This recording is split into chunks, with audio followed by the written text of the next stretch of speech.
Okay. So మొదలు పెడదాం. First మనము ప్రేయర్స్తో మొదలు పెడదాం.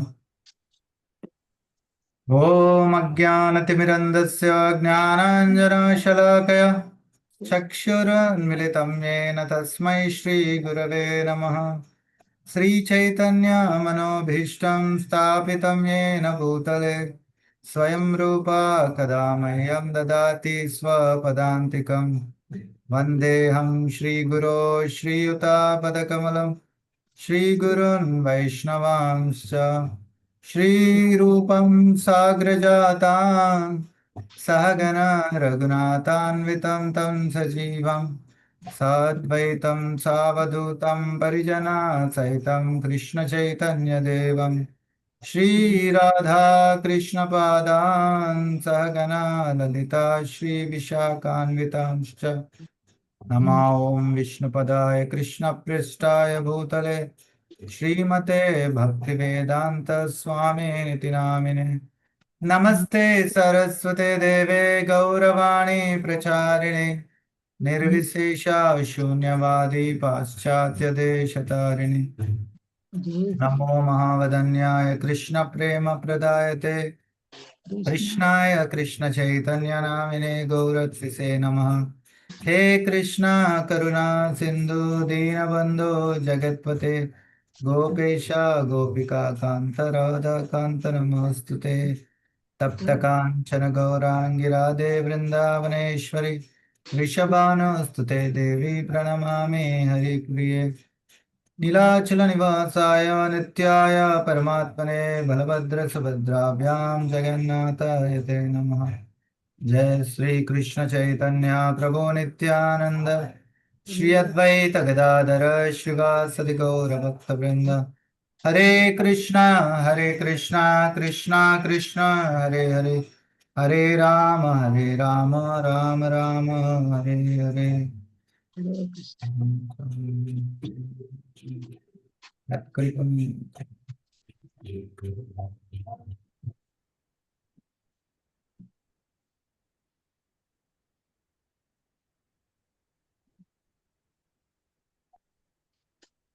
हरे कृष्ण हरे कृष्ण।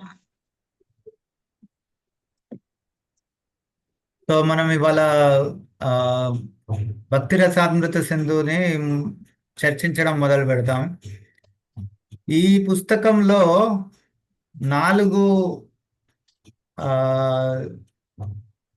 యూనిట్స్ ఉంటాయి. ఒరిజినల్ గా శిల రూప గోస్వామి వాళ్ళు రాసిన పుస్తకంలో ఆ 4టిని 4 వేవ్స్ లాగా పోల్చారు, అంటే అలల్లాగా. దానిలో మనము కేవలము మొదటిది మాత్రమే చర్చిస్తాం. మొదటి 19 చాప్టర్లు మాత్రమే చర్చిస్తాం. ఆ పుస్తకం తీస్తే దానిలో 50కి పైన చాప్టర్లు ఉన్నాయి.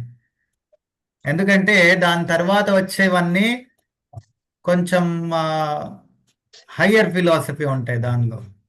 ఈ మొదటి 19 చాప్టర్లు మాత్రమే మనకి ఇప్పుడు భగవద్గీత చర్చించిన తర్వాత దాని లెవెల్కి దానికి సమానంగా సరితూగే విధంగా ఏదైతే సంభాషణ ఉంటుందో దాని గురించి చర్చించేది ఉంటుంది.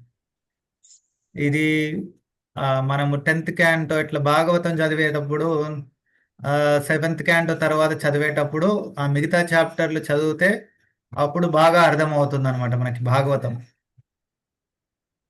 సో కాబట్టి ఈ భక్తి శాస్త్రిలో మాత్రము శీల ప్రభుపాదుల వారు ఇచ్చిన ఆదేశం ప్రకారము మొదటి 19 చాప్టర్లు మాత్రమే మనం చర్చిస్తాం అందులో. సో ఇప్పుడు మీరు జనరల్గా ఎలా చేస్తారు మాతాజీ? ఎవరైనా చదువుతారా? వరుసగా స్టార్ట్ చేయండి మరి మన ఇంట్రొడక్షన్ నుంచి.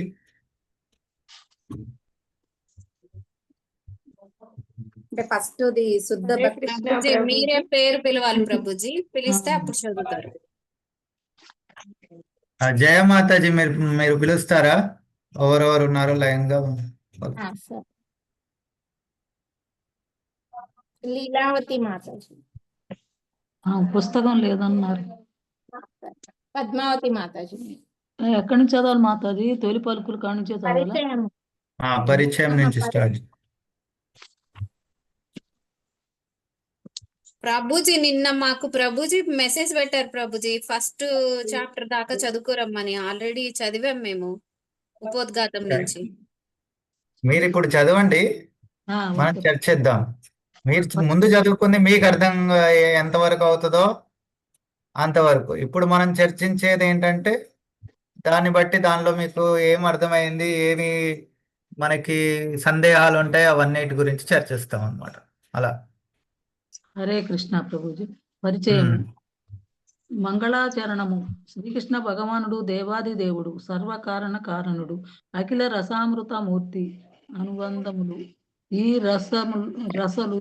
రసలు శాంతము, దాస్యము, సఖ్యము, వాత్సల్యము, మాధుర్యము, హాస్యము, కరుణ, భయానకము, వీరము, భీభత్సము, అద్భుతము, రౌద్రము. శ్రీకృష్ణుడు సర్వోన్నత ఆకర్షక మూర్తి. తన సార్వత్రికమైన దివ్య లక్షణములచే తారక, పాలిక, శ్యామ, లలిత, చివరకు రాధారాణి వంటి గోపికలందరినీ శ్రీకృష్ణుడు వశపరుచుకునే ఈ భగవానుని కృప మన అందరిపై ప్రసరించి శ్రీమద్ భక్తి సిద్ధాంత సరస్వతి గోస్వామి ప్రభుపాదుల వారి ప్రేరణలో ఆరంభించిన ఈ భక్తి రసామృత గ్రంథము రచన వ్యాసంగము నిర్విఘ్నంగా పరిసమాప్తమగుగాక. ఎవరి ప్రేరణ. ఇక్కడ ఒక్క నిమిషం మాది. ఇక్కడ మొదటి పారాగ్రాఫ్ లోనే శ్రీల ప్రభుపాదుల వారు అసలు మనం దేని గురించి చర్చిస్తున్నాము, ఇక్కడ ఎవరి గురించి చర్చిస్తున్నాము అంటే ఎవరి గురించి అని రాశారు. చర్చ ఎవరి గురించి? కృష్ణుడు గురించి. కృష్ణ భగవానుడికి ఇక్కడ మూడు గుణాలు వర్ణించారు. ఏమేమి? దేవాది దేవుడు, సర్వకారణ కారణుడు, అఖిల రసామృత మూర్తి. ఈ మూడు ఏవైతే ఉన్నాయో ఒక్కొక్క గుణం అంటే క్వాలిటీస్ అంటారు ఇంగ్లీష్ లో. ఈ ఒక్కొక్క క్వాలిటీ భగవత్ స్వరూపంలో ఆయనకి ముఖ్యంగా ఉన్న మూడు తత్వాల గురించి వర్ణిస్తాయి. వదంతి తత్వవిదస్ తత్వం యద్ జ్ఞానమవ్యయం బ్రహ్మేతి పరమాత్మేతి భగవానేతి శబ్దతే. భగవత్ తత్వము మూడు దశలుగా ఉంటుంది. ఏంటది? బ్రహ్మణ, పరమాత్మ, భగవాన్. బ్రహ్మన్ అంటే ఏంటి? బ్రహ్మన్ అంటే బ్రహ్మతత్వం ఏంటి? భగవంతుడిది పరతత్వం. దాన్ని ఎలా వర్ణిస్తారు? బ్రహ్మము అంటే భగవంతుడి యొక్క దేహ కాంతిని బ్రహ్మము అంటారు. అండ్ భౌతిక ప్రకృతికి జీవుడు వచ్చే ముందుగా ఈ బ్రహ్మంలోనే భగవంతుడు బీజ రూపంలో ఉంచుతారు. చాలా మంచిగా చెప్పారు. అయితే ఈ బ్రహ్మతత్వం ఏదైతే ఉందో అది భగవంతుడి యొక్క సత్. భగవంతుడికి సత్ చిత్ ఆనంద స్వరూపుడు భగవంతుడు. అందులో సత్ అనేది ఏదైతే గుణం ఉందో భగవంతుడిది, అది బ్రహ్మతత్వాన్ని మనకి తెలియజేస్తుంది అనమాట. సత్ అంటే గుణం, శాశ్వతమైనది, ఎల్లప్పుడూ ఉండేది అని. సో జీవుడు కూడా సతచిత్ ఆనంద స్వరూపమే, భగవంతుడు కూడా సచ్చిత్ ఆనంద స్వరూపమే. కానీ జీవుడికి భగవంతుడికి తేడా ఏంటి? జీవుడు నశిస్తాడు, భగవంతుడు నశించడు. జీవుడు నశించడు. భగవంతుడు అన్ని జీవుల యొక్క జ్ఞానాన్ని కలిగి ఉంటాడు, కానీ జీవుడు పరిమితమైన జ్ఞానాన్ని కలిగి ఉంటాడు. రెండవ చాప్టర్ లోనే భగవద్గీతలో డిస్కషన్ చేశారు. జీవుడు నశిస్తాడా? ఆత్మకి నాశనం ఉందా? లేదు. మరి ఎవరు తిన్నారో జీవుడు నశిస్తాడని? ఆత్మకి నాశనం లేదు కదా. లేదు. మన Yes, ఆత్మ ప్రభు. యొక్క తత్వం ఏంటి? సచ్చిత్ ఆనంద. కానీ జీవుడికి పరమాత్మకి ఉన్న భేదం ఏంటి అంటే అను జీవుడు విభు అనుకుంటా. నేను చెప్తున్నాను అండి. ఇంగ్లీష్ లో జీవ ఇస్ ఇన్ఫినిటెసిమల్ అంటే అతి సూక్ష్మమైనది. సూక్ష్మం అంటే మళ్ళీ వేరే అర్థం వస్తుందేమో. ఇన్ఫినిటెసిమల్ అంటే చాలా చిన్నదని. భగవంతుడు నో అనంతం. ఇన్ఫైనైట్, అనంతం. అది సంస్కృతంలో జీవుణ్ణి అను మరియు భగవంతుణ్ణి విభు విభు. అని పోలుస్తారు. విభు అంటే చాలా పెద్దది, అనంతమైనదని. కానీ జీవుడు అను, భగవంతుడు వచ్చేసి విభు. విభు. జీవుడు అనుస్వరూపం కాబట్టి దాని తత్వంలోనే తను ఎప్పుడూ మాయాదేవికి లోబరుచుకునే లోబడిపోతాడు మాయాదేవికి. He's bound to be captivated by Maya English లో. సరెండర్. అంటే తను అనుస్వరూపం కాబట్టి తనకి స్వయం ఇచ్ఛాశక్తి ఉండదు మాయాదేవి నుంచి తనను తను కాపాడుకోవడానికి. కాబట్టి జీవుడు ఎల్లప్పుడూ భగవంతుడి శరణు తీసుకుంటేనే, పరమాత్మ శరణులో ఉన్నప్పుడు మాత్రమే ఈ భౌతిక ప్రపంచాన్ని, ఈ భౌతిక గుణాలకి ఆకర్షితుడు కాకుండా ఉండి దీనికి అతీతంగా వెళ్ళగలుగుతాడు. కానీ జీవుడు కూడా సత్ చిత్ ఆనంద. సత్ అంటే శాశ్వతమైనది, చిత్ అంటే పరిపూర్ణమైన దివ్య జ్ఞానము, ఆనంద అంటే మీకు ఆనంద అంటే తెలిసిందే, దివ్య ఆనందం. భగవంతుడి పట్ల ఎప్పుడైతే జీవుడు ప్రేమతో వ్యవహరిస్తాడో అప్పుడు తను పొందే అనుభూతి అది దివ్యానందం అన్నమాట. ఇది సచ్చిదానంద. భగవంతుడు ఈ సచ్చిదానంద స్వరూపం. ఆయన సచ్చిదానంద కాబట్టి ఆయన నుంచి వచ్చిన జీవుడు కూడా అదే గుణాన్ని పొంది ఉంటాడు. కాబట్టి భగవంతుడి సచ్చిత్ ఆనంద స్వరూపానికి ఒక్కొక్క దానికి మొదటి 3 సత్ అనే దానికి భగవంతుడి అక్కడ 3 గుణాలు వర్ణించారు. ఏంటి మొదటిది? బ్రహ్మము. అక్కడ మీరు చదివే ఫస్ట్ పారాగ్రాఫ్ లో ఏమన్నారు? భగవంతుడు దేవాది దేవుడు.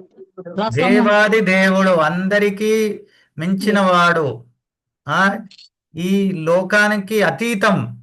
ఏ గుణాలు ఆయనని బంధించలేవు ఈ లోకంలో.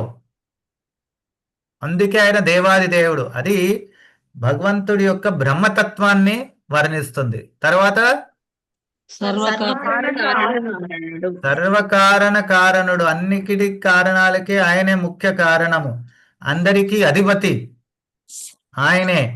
అది భగవంతుడి యొక్క పరమాత్మతత్వాన్ని వర్ణిస్తుంది. మూడవది అఖిల రసామృతమూర్తి. అఖిల రసామృతమూర్తి. ఎప్పుడైతే భగవంతుడి యొక్క రస గురించి వర్ణిస్తాడో అది భగవత్ స్వరూపము. భగవాన్ బ్రహ్మేతి పరమాత్మేతి భగవాన్ ఇది శబ్దతే. ఆ భగవత్ స్వరూపాన్ని వర్ణిస్తుందన్నమాట. ఎప్పుడైతే భగవంతుడు భగవంతుడు తన భక్తులతో ఎలా వ్యవహరిస్తాడో, భగవంతుడి ఆదాన ప్రదానాలు ఏంటి తన భక్తులతో అనే విషయాన్ని చర్చిస్తాడో అది భగవంతుడి యొక్క భగవత్ స్వరూప తత్వాన్ని గురించి అప్పుడే మనం వర్ణిస్తున్నాం. ఎప్పటి వరకైతే ఆ చర్చ ఉండదో అప్పటి వరకు మనం పరిపూర్ణంగా భగవంతుడిని ఎప్పుడూ అర్థం చేసుకోలేం. కాబట్టి భక్తి రసామృత సింధు అనేది ప్రభుపాద అన్న సైన్స్ ఆఫ్ డివోషనల్ సర్వీస్ అని. ఇది శాస్త్రం. ఎలాంటి శాస్త్రము? భక్తి యొక్క సైన్స్ ని వర్ణించే శాస్త్రం అని చెప్పారు. అందులో ఇప్పుడు తర్వాత ఈ ఏమేమి రసాలు, భగవంతుడితో ఎలాంటి రసాల్లో మనము ఆదాన ప్రదానం చేయవచ్చు అన్నిటి అక్కడ 12 రసాలు వర్ణించారు. ఏమవి? శాంతము, హాస్యము, సఖ్యము, వాత్సల్యము, వాత్సల్యము, మాధుర్యము, హాస్యము, కరుణ, భయానకము, వీరత్వము, అద్భుతము, బీభత్సము, అద్భుతము, రౌద్రము. ఇవన్నీ విన్నారు కదా. ఇందులో మనకి మన భరతముని నాట్య శాస్త్రం నుంచి మన చలనచిత్రాల్లో, సినిమాలలో అక్కడెక్కడ మనం విన్న రసాలెన్ని? నవరసాలు 9. నవరసాలని. ఏంటా నవరసాలు? శాంతం, భయానకం, హాస్యము, ఒక్కరు చెప్పండి ఎవరు? కరుణ, హాస్యము, కరుణ, భయానకము, వీరము, బీభత్సము, అద్భుతము, రౌద్రము, రౌద్రము, అద్భుతము, శాంతము, మ్మ్. హాస్యము. ఆ ఇందులో 12 ఉన్నాయి కదా. మొదటి 5 ప్రైమరీ రసాస్. అంటే ఇవి ప్రైమరీ అనే దానికి తెలుగులో ఏం పదం యూజ్ చేయవచ్చు? ప్రాథమిక. ప్రాథమిక రసాలు. మిగతా మనం ముఖ్య రసాలు అనొచ్చు. ముఖ్య రసాలు. మిగతా 7 గౌణ రసాలు. ఈ ముఖ్య రసాలు ఏంటంటే భగవంతుడితో భక్తులు ఆ పరిపూర్ణ శుద్ధత ఉన్నప్పుడు వాళ్ళు ఆధ్యాత్మిక ప్రపంచంలో భగవంతుడితో వాళ్ళు వ్యవహరించే రసాలు అన్నమాట ఇవి. తో ఏంటవి?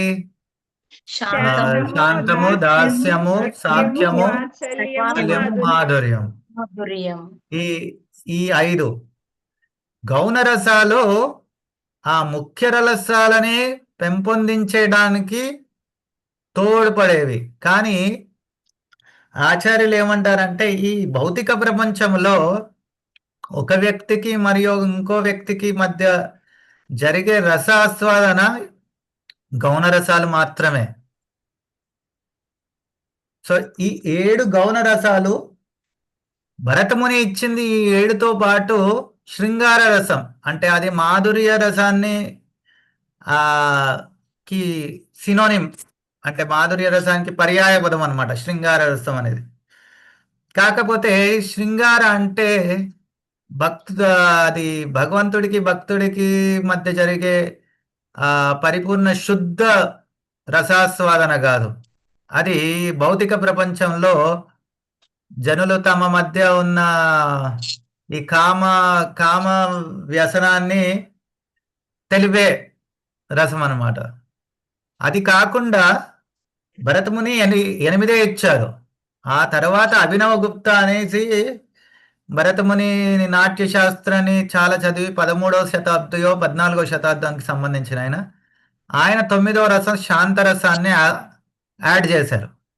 సో కాబట్టి మనకి ఈ కావ్య రచనల్లో మరియు ఏదైతే సాహిత్యాల్లో ఎక్కడ మనం వినేది ఈ నవరసాలుగా చాలా ఫేమస్ అయ్యాయి.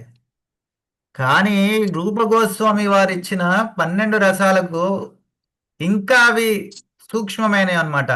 అసలు ఈ సైన్స్ ఏదైతే ఉందో రసతత్వ గురించి అది ఏ కావ్య రచనలో మరియు ఏ ఒక్క సాహిత్య గ్రంథాల్లో ఉన్నదానికన్నా కూడా ఇంకా సూక్ష్మంగా వర్ణించారు ఆయన. కాబట్టి భక్తి రసామృత సింధు అనేది కేవలం మన భక్తులకి ఎవరైతే కృష్ణ భక్తి చేయాలనుకుంటున్నా వారికే కాదు, ఈవెన్ కావ్యాల్లో మరియు సాహిత్యంలో ఎవరైతే ఆచార్యులు ఉన్నారో వాళ్ళందరూ కూడా రూపగోస్వామి వారిని అగ్రగామిగా పూజిస్తారు. ఎందుకంటే ఆయన ఇచ్చినంత డీటెయిల్డ్గా ఎవరు చెప్పలేరు రసాల గురించి. తర్వాత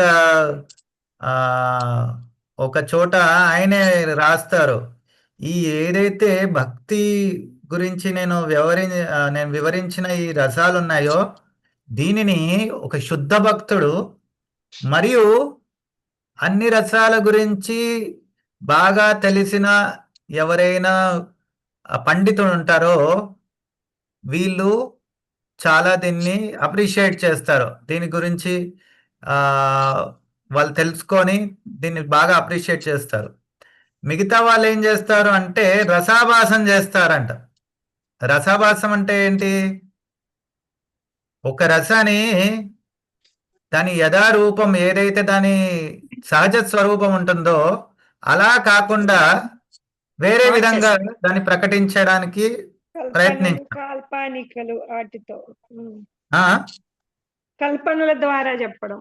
ఆ, ఉన్నది రసాభాస అంటే ఇప్పుడు ఎక్కడైతే ఆ ఆ, సాఖ్యరసం ఉంటుందో అక్కడ ఎవరు అందరు ఫ్రెండ్సే ఉంటారు కదా, ఆ ఫ్రెండ్స్ మధ్యలో జరిగే సంభాషణ ఎలా ఉంటుంది?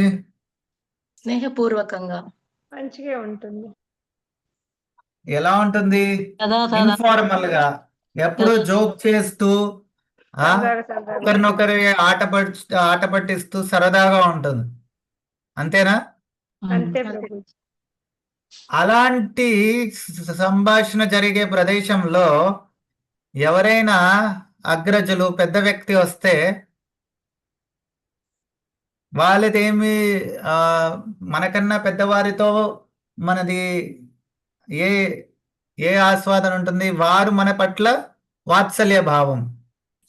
ఆ మనకన్నా పెద్దవారి అంటే మన తండ్రి తల్లి ఆ ఆ పొజిషన్ లో ఉన్న వాళ్ళతో ఆ వాళ్ళు మనకి వాళ్ళేం చూపెడతారు? వాత్సల్య భావం. మనం వాళ్ళకేం చూపెట్టాలి? దాస్య భావం.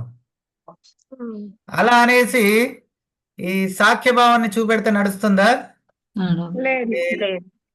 అక్కడ కూడా వాళ్ళతో పాటు మనము సరదాగా ఎలా పడితే అలా అరే ఒరే అనేసి మాట్లాడితే నడుస్తుందా? అలా మాట్లాడితే ఏమవుతుంది? అది రసాభాసం అవుతుంది. అర్థమైందా? ఏ రసని ఎప్పుడు ఎలా ప్రకటించాలో అలాగే ప్రకటించాలి. దాని భిన్న స్వరూపంలో ఎక్కడైతే అది మ్యాచ్ అవ్వదో అలా ప్రకటిస్తే అది రసాభాసం అవుతుంది. ఈ రసాభాసం ఎవరు చేస్తారు అంటే ఎవరికైతే భగవంతుడి పట్ల శుద్ధ భక్తి ఉండదో, మరియు ఎవరైతే ఈ రసాల గురించి పరిపూర్ణంగా తెలిసి ఉండరో వారందరూ రసాభాసాలు చేస్తారు. భగవద్ భక్తిలో రసాభాసం చేస్తే అది అపరాధం అవుతుంది. బయట ప్రపంచంలో రసాభాసం చేస్తే వేరే వారి క్రోధానికి మనము వాళ్ళ ఆగ్రహానికి మనం పాత్రులం అవుతాం. కాబట్టి రసాభాసం ఎక్కడా మంచిది కాదు. అర్థమైందా? సో ఇదేదైతే మొదటి పారాగ్రాఫ్ లో ప్రభుపాదుల వారు చెప్పారో ఇదే ఈ మొత్తం పుస్తకం యొక్క డిస్కషన్ దీనిపైనే ఉంటుంది. ఈ రసాలంటే ఏంటి? భగవద్ భక్తిలో ఏ స్థితిలో మనం ఎలా వ్యవహరించాలి? భగవద్ భక్తిలో 9 దశలు ఉంటాయని భక్తి రసామృత సింధు వర్ణిస్తుంది. ఆ 9 దశలలో ఒక్కొక్క దశలో ఏమేమి ఆ భగవద్ భక్తి ఎలా చేయాలి, మనం ఎలాంటి సేవ చేయాలి, మనకి ఎటువంటి ఆబ్స్టకల్స్ అంటే ఆబ్స్టకల్స్ ఏమంటారు తెలుగులో? అడ్డంకులు. ఆటంకాలు ఎటువంటి ఆటంకాలు వస్తాయి, ఎందుకు వస్తాయి, ఇలా మరి డీటెయిల్డ్గా శ్రీల రూప గోస్వామి గారు వర్ణిస్తారు. మనము ఇప్పుడు సైన్స్ని అందరు ఎందుకు ఇది సైన్స్, ఇది చాలా లాజికల్ అని ఎందుకంటారు? ఎందుకంటే ఒక ప్రిన్సిపల్ ఏదైతే ఉందో చెప్తారో దాన్ని మనము ఎక్స్పెరిమెంట్ చేసి ప్రూవ్ చేయవచ్చు. చిన్నప్పుడు అందరూ స్కూల్లో చదివినప్పుడు మనం ఫస్ట్ కెమిస్ట్రీలో చేసే ఎక్స్పెరిమెంట్ ఏంటి? యాసిడ్ బేస్ టెస్ట్ని. యాసిడ్ బేస్ టెస్ట్ చేసి న్యూట్రల్ వస్తే ఏమవుతుంది? అప్పుడు కలర్ మారుతుంది. మనం కెమికల్స్ ని కలిపినప్పుడు ఒక కలర్ మారుతుంది. ఆ కలర్ రాగానే నాది ఎక్స్పెరిమెంట్ సరిగ్గా అయింది అని ప్రూవ్ చేసుకొని అందరూ రికార్డులో రాసేసుకుంటారు. అలా తో బయట ఏవో పరికరాలు ఉంటాయి, ఆ పరికరాలని మనము ఉపయోగించి మనం అనుకున్న సిద్ధాంతాన్ని మనం అక్కడ ప్రూవ్ చేస్తున్నాం. కాబట్టి అది చాలా మనకి లాజికల్గా అనిపించి అది సైన్స్ అని, అలా చదివిన వాళ్ళు మాత్రమే ఉన్నత విద్య అర్హులని ఇప్పుడు మన మోడర్న్ ఎడ్యుకేషన్ ఈ సమాజంలో వాళ్ళని పేరు పొందిన వాళ్ళుగా అనుకుంటారు. కానీ అదే సైన్స్ని ఎప్పుడైతే మనం మన నిజ జీవితంలో దాన్ని అమలు పరుస్తామో మన యొక్క జీవితాన్ని చదవడానికి ఉపయోగపడుతుందో అప్పుడే మనము ఉన్నత విద్యార్హులం అని నో నిజమైన పండితులు చెప్తారు. ప్రభుపాదుల వారు ఏమంటారంటే, highly educated means one who is knowledgeable at the same time is highly cultured అని. అంటే హరే మీకు కృష్ణ ప్రభుజీ జ్ఞానం ఒక్కటే మాట కాదు. ఏంటి వినిపిస్తుందా? వినిపిస్తుంది ప్రభుజీ. ఇప్పుడు మీకు జ్ఞానం ఒక్కటి మాత్రమే కాదు, జ్ఞానంతో పాటు ఏముండాలి? కల్చర్ ఉండాలి. అంటే సభ్యత, సంస్కారం అంటాం కదా, అవి ఉంటే మాత్రమే అప్పుడే మీరు హైలీ ఎడ్యుకేటెడ్ అని అనొచ్చని. అవన్నీ ఉండాలి అంటే ఏంటి? మనకి ఎప్పుడు ఎలా వ్యవహరించాలి, ఈ సమయానికి అనుగుణంగా ఏది చేస్తే కరెక్ట్, ఏది చేస్తే రాంగో అనేది తెలిసి ఉండాలి. ఆ ఆచార వ్యవహారాల్లో అతి ముఖ్యమైనది మనం తెలుసుకోవాల్సింది మన యొక్క పొజిషన్ ఏంటి, భగవంతుడి యొక్క పొజిషన్ ఏంటి. ఆ భగవంతుడితో భగవంతుడు మనం బాస్, వ్యవహరించేటప్పుడు మనం దాసులము, భగవంతుడు బాస్. మనం దాసులము, భగవంతుడు మన యొక్క ప్రభువు. కానీ ప్రభువుతో వ్యవహరిస్తున్నప్పుడు ఎలా వ్యవహరించాలి, దానికి పద్ధతులు ఏంటి అన్నీ తెలుసుకోవాలి మనం. అలా తెలుసుకొని మనం వ్యవహరిస్తూ ఉంటే అప్పుడు ఈయనకి సభ్యత, సంస్కారం ఉన్న వ్యక్తి.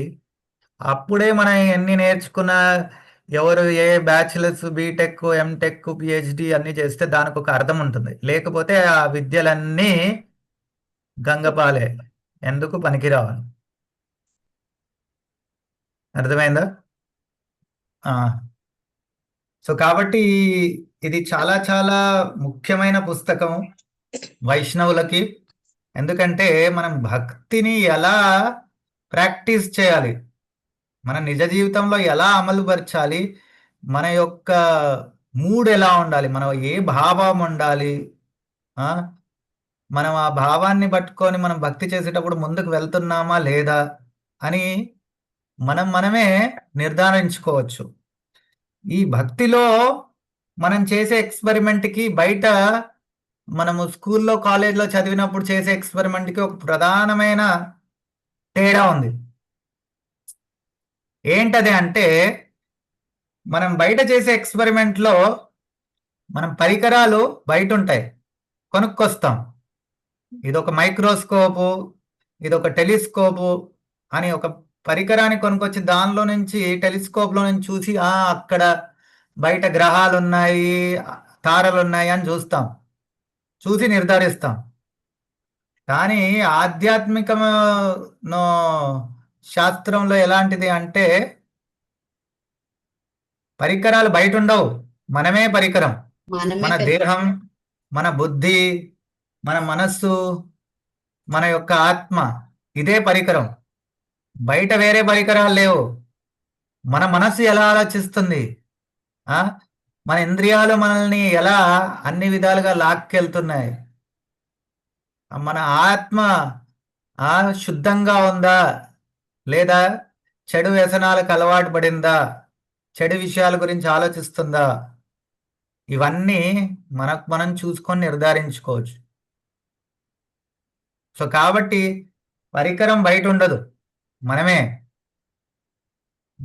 అవర్ సెల్ఫ్, మన బాడీ, మన మైండ్, మన ఇంటెలిజెన్స్, మన ఈగో, అహంకారం, ఇవే. ఎవరి వాళ్ళు ఎక్స్పెరిమెంట్ చేసుకోవచ్చు, ఎవరి వారికి డైరెక్ట్గా కనిపిస్తుంది, వేరే వాళ్ళని అడగాల్సిన పనిలే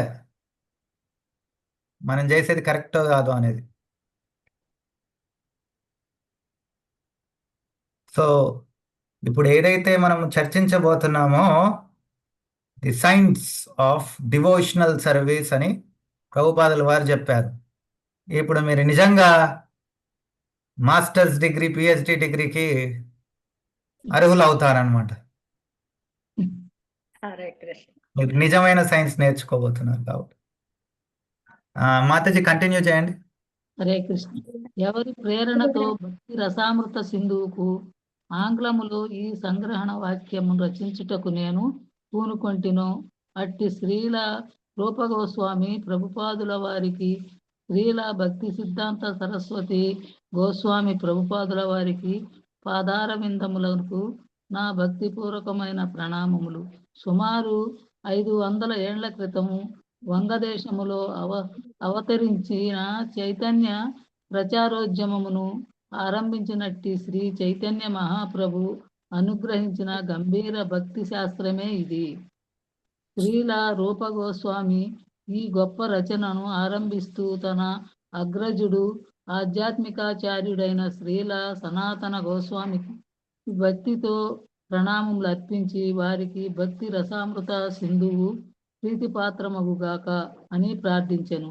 అంతేకాకుండా నిరంతరము భక్తి రసామృతములో ఓలలాడు శ్రీల సనాతన గోస్వామి శ్రీ శ్రీ రాధాకృష్ణుల సేవలో దివ్యానందమును అనుభవించుగాక అని కూడా ప్రార్థించెను. హరే ఒక్క కృష్ణ. నిమిషం. ఇది శ్రీల రూప గోస్వామి వారి యొక్క గొప్పతనాన్ని వర్ణించారు ఇక్కడ. మనము మంగళాచరణ చదివేటప్పుడు రూప గోస్వామి వారిని ఉద్దేశిస్తూ ఆ ఒక ఒక ఒక స్టాంజా చదువుతాం. మరి ఏంటది? శ్రీ రూపం సాగ్రజాతం. అది అందరినీ ఉద్దేశిస్తూ. అంతకన్నా ముందు చదివేది ఏంటి? శ్రీ చైతన్య మనోభీష్టం స్థాపితం ఏన భూతలే స్వయం రూప కదామయం దదాతి స్వపదాంతికం. పదాంతికం. చైతన్య భగవంతుడు చైతన్య మహాప్రభు యొక్క మనోభిష్టాన్ని అర్థం చేసుకున్న వ్యక్తి రూప గోస్వామి వారు. ఈ రూపశిక్ష అని చైతన్య మహాప్రభు వారు వారికి దశాశ్వమేధ ఘాట్లో 14 రోజులు అనుకుంటారు, 14 రోజులు ఉపదేశం ఇస్తారు. ఆ ఉపదేశమే ఈ భక్తి రసామృత సింధు అనమాట. మాతాజీ చదవండి. హరే కృష్ణ. భక్తి రసామృత సాగరములో కలిసే ముక్తి రూపములైన నదులను పట్టించుకొనక తిమింగళములను వలె విహరించు పూర్వాచార్యుల కందరకును నా భక్తిపూర్వకమైన ప్రణామములు. నిరాకారవాదులు సముద్రములో కలిసి దానిలో లీనమయ్యే నదులకు వలె దేవాది దేవునిలో ఐక్యమగుటకు ఆరాటపడుతుందురు. ఇక సముద్రమును ముక్తిగా, నదులను వివిధ ముక్తి సాధన మార్గములుగా గ్రహించవలెను. వారు సముద్రమును చేరుకొను నదులలో మునిగి పోతుందురు. నదులలో ఉండునట్లు సముద్రములోను అనేక జల జంతువులు ఉండునని వారు ఎరుగరు.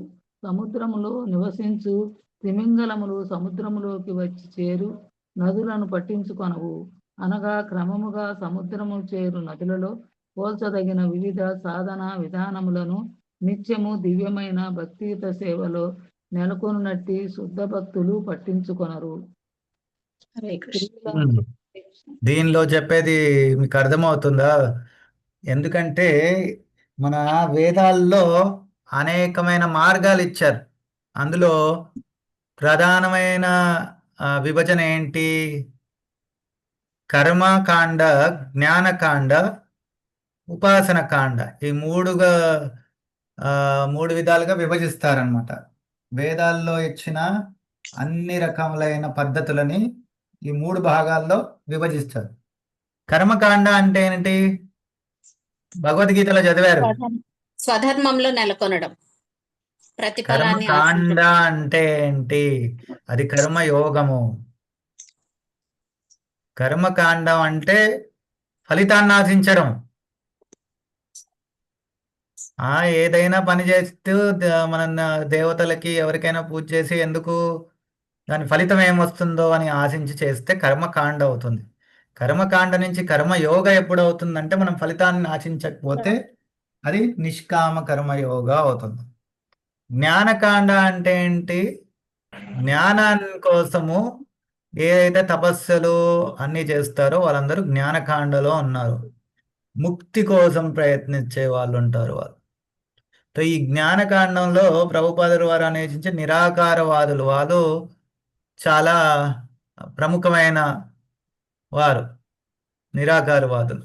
ఎందుకంటే వారు భగవంతుడి యొక్క పరమాత్మ మరియు భగవాన్ తత్వాల గురించి వాళ్ళకి తెలుసుకోవాలని ఉండదు. కేవలము భగవంతుడి యొక్క బ్రహ్మ తత్వం గురించే తెలుసుకోవాలని వాళ్ళు ఎప్పుడూ ఆశిస్తూ ఉంటారు. మరియు వాళ్ళ ఉద్దేశం ఏంటంటే భగవంతుడి యొక్క రూపంలో విలీనం అవ్వాలని, సాయుధ్యముక్తి పొందాలని. వారు భగవంతుడికి రూపం ఉంటుంది అని వారు ఎప్పుడు గ్రహించరు. వారికి అలాంటి ఉద్దేశం కూడా ఉండదు. అయితే ఆచార్యుల వారి మన వైష్ణవ ఆచార్యుల వారు వీళ్ళ మార్గము కరెక్ట్ కాదని చెప్తారు. ఎందుకంటే వారి యొక్క ఉద్దేశమే శుద్ధమైనది కాదు. వారి ముఖ్య ఉద్దేశం ఏంటంటే భగవంతుడిలో విలీనం అవుతే నేను భగవంతుడినే అయిపోతాను.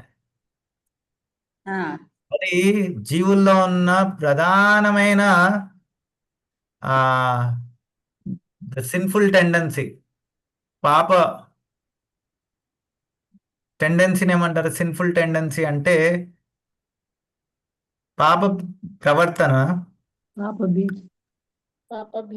ప్రవృత్తి అని చెప్పొచ్చు. ప్రవృత్తి. ఆ ప్రవృత్తి ఏదైతే ఉందో అదే మనల్ని ఆధ్యాత్మిక జగత్తు నుంచి భౌతిక జగత్తుకు తీసుకొస్తుంది. ఆ పాప ప్రవృత్తి వల్లనే జీవుడు ఈ భౌతిక జగత్తులో అన్ని కష్టాలు పడుతున్నాడు. దాని నుంచి బయటికి పోయే మార్గం శాస్త్రం ఇచ్చిన తర్వాత దానిలో కూడా మళ్ళీ అదే తప్పు చేస్తే అంతకన్నా దుర్భాగ్యం ఏముండదు. కాబట్టి ఎవరైతే ఈ నిరాకారవాదుల యొక్క సిద్ధాంతాన్ని పాటిస్తారో వారు భక్తిలో ఎప్పుడు ముందుకెళ్ళలేరు. చైతన్య మహాప్రభు ఏమంటారంటే మాయావాద భాష సునిలే హోయిలే సర్వనాశ్. అంటే మీ జీవితం నాశనం అయిపోతుంది అని. మాయా భాష వాద ఎవరైతే వింటారో అని. ఎందుకంటే వాళ్ళ ఉద్దేశం సరైనది కాదు. వాళ్ళు ఎన్నో శ్లోకాలు వర్ణించవచ్చు, ఎన్నో ఏమంటారు పద్ధతులని పాటించవచ్చు. కానీ వాళ్ళ ఉద్దేశం ఏంటి? నేను భగవంతుడిని కావాలని, భగవంతునిలో విలీనమే, భగవంతుడికి సేవ చేయాలని కాదు. కానీ జీవుడి యొక్క తత్వం ఏంటి? ఎప్పుడూ భగవంతుడి దాస్. జీవేర స్వరూప హోయ్ కృష్ణేర నిత్య దాస్. నిత్యం భగవంతుడికి దాసుడు. అది జీవుడి యొక్క సహజ స్వరూపం. కానీ దాన్ని అసహజంగా మనము నేనే భగవంతుడిని అవుతాను, ఎందుకంటే నేను కూడా సచ్చిత్ ఆనందనే, భగవంతుడిని కూడా సచ్చిత్ ఆనందనే అని వర్ణించారు కదా. అయితే నేనే భగవంతుడు. భగవంతుడికున్న గుణాలు మనకున్నంత మాత్రాన భగవంతుడికి నేను సమానము అని అనుకోవడం మూర్ఖత్వం. సో కాబట్టి ఈ నిరాకారవాదులు ఎవరైతే ఉన్నారో వారి యొక్క సిద్ధాంతాలు, వారి యొక్క వాదనలు అంతా ఒక చిన్న ఇక్కడ కొలను లేదా నదితో వర్ణించారు. అదే భక్తి తత్వము దాన్ని ఒక మహాసముద్రంతో పోల్చారు. ఒక పెద్ద మహాసముద్రం, దాని యొక్క డెప్త్ ఎంత ఉంటుంది? చాలా ఎక్కువ ఉంటుంది. అది చాలా నిగూఢమైనది, చాలా ఏమంటారు దాన్ని, చాలా డెప్త్ ఉన్నది, సబ్స్టాన్షియల్, విశాలమైనది. సో దానికి మరియు భగవద్భక్తికి మరియు ఈ నిరాకారవాదుల యొక్క వాదనకి ఏ విధంగా ఏ పొలతన ఉండదు అని వర్ణిస్తున్నారు. మొట్టమొదటనే ఆచార్యుల వారు ఏమి సిద్ధాంతాన్ని మనకు తెలియజేస్తున్నారు ఏంటంటే భక్తి యొక్క ఏదైతే సిద్ధాంతం ఉందో అది మిగతా వారు ఎవరైతే వేదాలని పాటించేవారు మరి పాటించని వారు, అన్ని రకములైన ఎవరైతే ఎథిస్ట్ని ఏమంటారు? భగవంతుని నమ్మరో వాళ్ళందరికీ కర్మ సిద్ధాంత వాళ్ళ నమ్మకాలు కానీ కర్మ వారు భగవంతుడి యొక్క దివ్య స్వరూపాన్ని నమ్మరు. నిరాకారవాది. అందుకే నిరాకారవాదులు కదా, ఆ నాస్తికులు అంటారు వాళ్ళని. యాక్చువల్లీ మనము వేదాలను ఎవరైతే పాటించి వాళ్ళు భగవంతుడికి కేవలం నిరాకారం ఆకారం లేదన్న వాళ్ళు కూడా నాస్తికుల కిందనే లెక్క. వాళ్ళని కూడా నాస్తికులలోనే కలపాలి, ఎందుకంటే వాళ్ళు భగవంతుడి యొక్క పూర్ణ స్వరూపాన్ని అంగీకరించట్లేదు. నేను అన్నాను అనుకో, ఇప్పుడు నేను మీ ఇంటికి వచ్చేసి నాకు మీరు ఎవరో తెలియదు, మీతో నాకేం సంబంధం లేదు అంటే, సరే మనకేం సంబంధం లేదు అని మనము నీకు నాకేం సంబంధం లేదు అనొచ్చు. కానీ నేను మీ ఇంటికి వచ్చేసి మీ ఇల్లుతో నాకు సంబంధం ఉంది కానీ మీతో ఏం సంబంధం లేదు, మీరు బయటికి వెళ్ళిపోండి, మీ ఇంట్లో నేను ఉంటాను అని. అది ఇంకా మూర్ఖత్వమైన విషయం కదా. నిరాకారవాదులు చేసేది కూడా అలాగే. భగవంతుడి రూపంతో నాకేం సంబంధం లేదు కానీ భగవంతుడి యొక్క శక్తి ఏదైతే కాంతి ఉందో దాని నుంచి శాశ్వతమైన సత్వ రూపం ఉందో అది మాత్రం కావాలి. అలా వారి యొక్క మనస్తత్వం అలాంటిది. కాబట్టి అందుకే మన ఆచార్యులు ఈ నిరాకారవాదుల యొక్క వాదనను బాగా తీవ్రంగా ఖండిస్తారనమాట. అప్పుడప్పుడు అనిపించవచ్చు మనకి, అరే ఇంత ఎక్కువ ఎందుకు ఖండిస్తున్నారని, ఇంత కఠోరంగా ఎందుకు ఉండాలి వాళ్ళ పట్ల అని. కానీ అది వాళ్ళకి మన పట్ల ఉన్న కరుణ ఆచార్యులకి. ఈ జీవుడు ఆ దారిలో వెళ్తే మళ్ళీ చాలా లక్షల కోట్ల జన్మల వరకు మళ్ళీ భగవద్భక్తిని పొందే అవకాశాన్ని కోల్పోతాడు అని వాళ్ళు వాపోతూ ఆ కరుణాభావంతో ఈ కఠోరత్వాన్ని ప్రదర్శిస్తారు వాళ్ళు ఈ యొక్క వాదన పట్ల. ఇక్కడ కూడా అందుకే ఆచార్య వారు వాళ్ళని అంత కఠోరంగా వాళ్ళని తిట్టడం ఎందుకంటే వాళ్ళ యొక్క ఉద్దేశం మంచిది కాదు. మనకి ఎలా అయితే తల్లిదండ్రులు చిన్నప్పుడు చెప్తారు కదా, అరే బయట అటు ఇటు మీరు బయటికి వెళ్ళినప్పుడు అందరినీ నమ్మొద్దు, ఎవరిని పడితే వాళ్ళు ఏది పడితే అది ఇస్తే తినొద్దు, ఎందుకంటే ఎవరైనా మనల్ని కిడ్నాప్ చేయొచ్చు, ఎత్తుకుపోవచ్చు అని. అరే ఎందుకు అలా అందరి గురించి అలా తప్పుగా ఎందుకు చెప్తున్నారు, అందరూ మంచి వాళ్ళే కదా అని మనం ఎవరు పడితే వాళ్ళ దగ్గరికి వెళ్తామా? వెళ్తే ఏమవుతుంది? మోసపోతాం. అలా మోసపోకూడదని ఎలా అయితే తల్లిదండ్రులు చెప్తారో అలాగే ఆచార్యులు కూడా మనకి ఇక్కడ వర్ణించి చెప్తున్నారు అనమాట. నెక్స్ట్ ఎవరు చదువుతారు? నెక్స్ట్ హరే కృష్ణ ప్రభుజీ. ఇందాక అదే దశాశ్వమేధ స్నానఘట్టంలో శ్రీ చైతన్య మహాప్రభు అదే రూప గోస్వామికి ఉపదేశం చేసిన 10 రోజులు ప్రభుజీ. 10 రోజులు, అవును. హరే కృష్ణ ప్రభుజీ, నేను చదువుతాను. శ్రీల రూప గోస్వామి తన ఆధ్యాత్మికాచార్యుడైన శ్రీల సనాతన గోస్వామిని భక్తి రసామృత సింధువు అను భక్తి శాస్త్రములో అనవసరముగా జోక్యము చేసుకొను శుష్క తార్కికుల నుండి రక్షించమని వేడుకొనెను. వారి వాదములను తర్కములను సముద్రములో పైకెగసిపడే అగ్నిపర్వత విస్ఫోటనములతో పోల్చిరి. ఈ అగ్నిపర్వత విస్ఫోటనలు మహాసముద్రముకు కొంత హానిని కలిగించినను భగవత్ సేవకు విరోధులై ఆధ్యాత్మికానుభూతి విషయములో పలు సిద్ధాంతములను ప్రతిపాదించు వ్యక్తులు ఈ భక్తియుత సేవ అను మహాసముద్రమును ఏమాత్రము కలవరపరచలేరు. భక్తి రసామృత సింధువు రచయిత శ్రీల రూప గోస్వామి మిక్కిలి వినయముతో తాను ఈ మహాగ్రంథమును రచించుటకు యోగ్యత లేనివాడనని భావిస్తూ కృష్ణ చైతన్యమును ప్రపంచమంతటా విస్తరింపజేయుటకు యథాశక్తి ప్రయత్నిస్తుంటినని విన్నవించిరి. కృష్ణ చైతన్యమును విస్తరించు ప్రచారకుల వైఖరి శ్రీల రూప గోస్వామి అడుగుజాడలను అనుసరిస్తూ అట్లు ఉండవలెను. మనము ఎన్నడూను గొప్ప ప్రచారకులుగా భావింపరాదు. మనము కేవలము పూర్వాచార్యుల చేతులలో సాధన వస్తువులము మరియు వారి అడుగుజాడలు అనుసరిస్తూ ఆర్తులైనట్టి మానవులకు కొంతవరకు తోడ్పడగలమని మాత్రమే భావించవలెను. కొన్నిసార్లు సముద్ర హరే కృష్ణ. అది ఆ పారాగ్రాఫ్ అక్కడ అయిపోయిందా? ఇంకా అయిపోయింది ఉందా? ప్రభుజీ, అయిపోయింది ప్రభుజీ. సో ఎప్పుడైతే ఇక్కడ మొట్టమొదట మంగళాచరణ అని రాసి ఇప్పటి వరకు ఏవైతే పారాలున్నాయో అన్ని వర్ణిస్తున్నారు కదా. ఈ మంగళాచరణ అంటే మంగళాచరణలో ముఖ్యంగా 4 విషయాలు చర్చిస్తారు.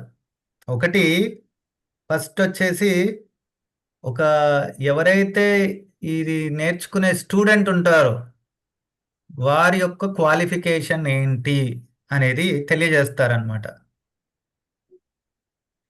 ఇక్కడ ఇప్పుడు మనం చర్చించిన విషయంలో ఇది నేర్చుకోవాలంటే మనకి ఎలాంటి క్వాలిఫికేషన్ ఉండాలి, ఎలాంటి అర్హత ఉండాలనేది వర్ణించారు. ఏమని వర్ణించారు? మన భావన ఎలా ఉండాలి? ఇప్పుడే చదివారు కదా, చెప్పండి. వినయంతో ఉమ్. ఉండాలి. వినయంతో వినయం భగవంతుని పట్ల విస్తరించు ప్రచారకుల వైఖరి. ఆ, అంటే మనం సాధన ప్రచారకులుగానే పూర్వాచారుల యొక్క చేతిలో సాధనగా ఉండాలి. సాధన పరికరంలాగా మనం. మనం గొప్ప ఉమ్. ప్రచారకులం అని చెప్పి భావించకూడదు. ఉమ్. ఆచార్య అలా చేతిలో భావించకూడదు. ఓన్లీ మన వినయం సాధన ఎలా ఉండాలి అంటే ఆచార్యుల వారు అన్ని మనకి ఇస్తున్నారు, మనం కేవలం దాన్ని అమలు పరుస్తున్నాము. ఆయన చేతిలో వస్తువులం అనుకోవాలి. ఆయన చేతిలో వస్తువులము. ఇది ఇంగ్లీష్ లో చాలా ఫేమస్ గా instrument in the hand of guru Acharya. And Krishna. Um. అది మన భావన ఉండాలి. అలా కాకుండా ఏ భావన పెట్టుకున్నా ఇప్పుడు నేను కొంచెం నేర్చుకున్న, నాకే తెలుసు ఎవరికి తెలీదు అని ఎవరైతే భావిస్తారో వాళ్ళు ఎప్పటికీ భగవంతుడి యొక్క కృపను పొందలేరు. మరియు ఈ దివ్య సందేశాన్ని వారు ఎప్పుడు అర్థం చేసుకోలేరని ఆచార్యులు వారు చెప్తున్నారు. సో కాబట్టి ఇది మనకి చాలా అతి ముఖ్యమైనది. మనం ఎప్పుడు ఒక ఇన్స్ట్రుమెంట్, భగవంతుడు మరియు మన గురువు యొక్క చేతుల్లో కేవలం ఒక ఇన్స్ట్రుమెంట్ అని గ్రహించాలి. ఇది ఏది మనము ఏదో మనల్ని సంబోధించుకోవడానికి ఏదో థియరిటికల్గా అనుకోవడం కాదు, ఆ భావనతో మనం వ్యవహరించాలి. లేకపోతే ఎప్పుడూ భగవతత్వం అర్థం కాదు, ఏవో 4 సెంటెన్స్ చదువుతున్నట్టే అవుతుంది. చిన్నపిల్లలకి మనము ఇప్పుడు ఇంజనీరింగ్ లెవెల్ మ్యాథమెటిక్స్ చూపించామనుకోండి, అక్కడ అన్ని ఏవేవో ఇట్లా 4 పిచ్చి గీతలు గీసినట్టు అనిపిస్తాయి. క్యాలిక్యులస్ అని ఉంటాయి అందులో ఒకటి. అవి ఏంటంటే ఒక పిచ్చి గీతలు గీసినట్టు ఏంటి ఇది ఎస్ ఇట్లా పెద్దగా సాగదీసిన ఎస్ ఉంది ఏంటి, ఇది ఇలా ఉంది ఏంటి, అది అలా ఉంది అని మనకు కూడా ఈ చదివిన అన్ని అలాగే అనిపిస్తాయి. అప్పుడు ఆ భావన లేకపోతే ఏంటి ఇది, ఏం మాట్లాడుతున్నారు, ఏవో ఈ రసాలు అంటున్నారు, అవంటున్నారు, ఇవంటున్నారు, ఇది పద్ధతులు అంటున్నారు, అసలు ఏమీ అర్థం కావట్లేదు అని.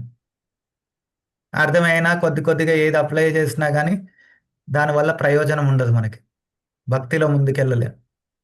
కాబట్టి ఈ భావనని మనలో మనము పెంపొందించుకోవాలి. మనం అన్నీ కూడా ఎప్పుడు ఈ భావనతో చూడాలి. మనం కేవలము గురువు, వైష్ణవులు మరియు భగవంతుడి యొక్క కృపా కటాక్షంతోనే భక్తిలో ముందుకు వెళ్ళగలుగుతున్నాము అనే విషయాన్ని గ్రహించి ఎప్పుడు వినయంగా ఉండాలి. చదువు. హరే కృష్ణ.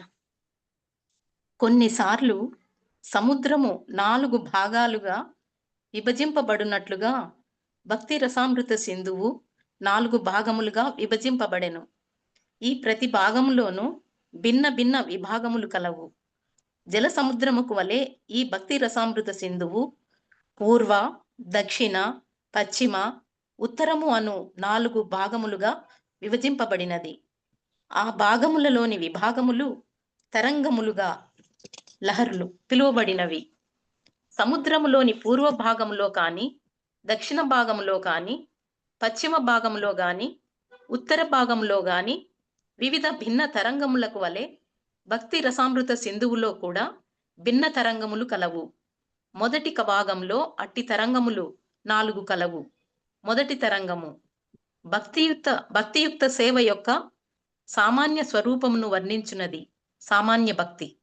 రెండవది సాధన భక్తి, భక్తియుక్త సేవను అభ్యసించుటలో అనుసరింపదగిన విధులను వర్ణించున్నది. మూడవది భావభక్తి. నాలుగవది ప్రేమ భక్తి. వాటి వివిధ లక్షణములతో కూడి ఇవన్నీ సువిస్తారముగా ఈ భాగములలో వివరింపబడును. చదవాలి ప్రభు. ఇలా మనము మన ఆచార్య యొక్క కవిత్వాన్ని చూడొచ్చు. వాళ్ళు ఎలా ఈ భక్తిని సముద్రములో ఉండే అలలతో పోల్చి మనకి తెలియని విషయాన్ని, ఏదైతే నూతన విషయాన్ని మనకి తెలిసిన విషయాలతో పోల్చి దాని యొక్క ఏదైతే ప్యారలల్స్ అంటాం, దాని యొక్క ఈ గుణాలని మనము ఏదైతే దాన్ని పోల్చగలుగుతామో అప్పుడు ఈ తెలియని విషయం మనం అర్థం చేసుకోవడం మనకు కొంచెం సులువు అవుతుంది. కాబట్టి వాళ్ళ కవిత్వాన్ని ఉపయోగించి ఈ భక్తి యొక్క సిద్ధాంతాన్ని మన సముద్రంలో ఉండే అలలతో పోల్చి మనకి అర్థమయ్యేలాగా, కొంచెం ఆ విభజన మనకు గుర్తుండిపోయేలాగా, కొంచెం సులువుగా గుర్తుండేలాగా వర్ణించారనమాట.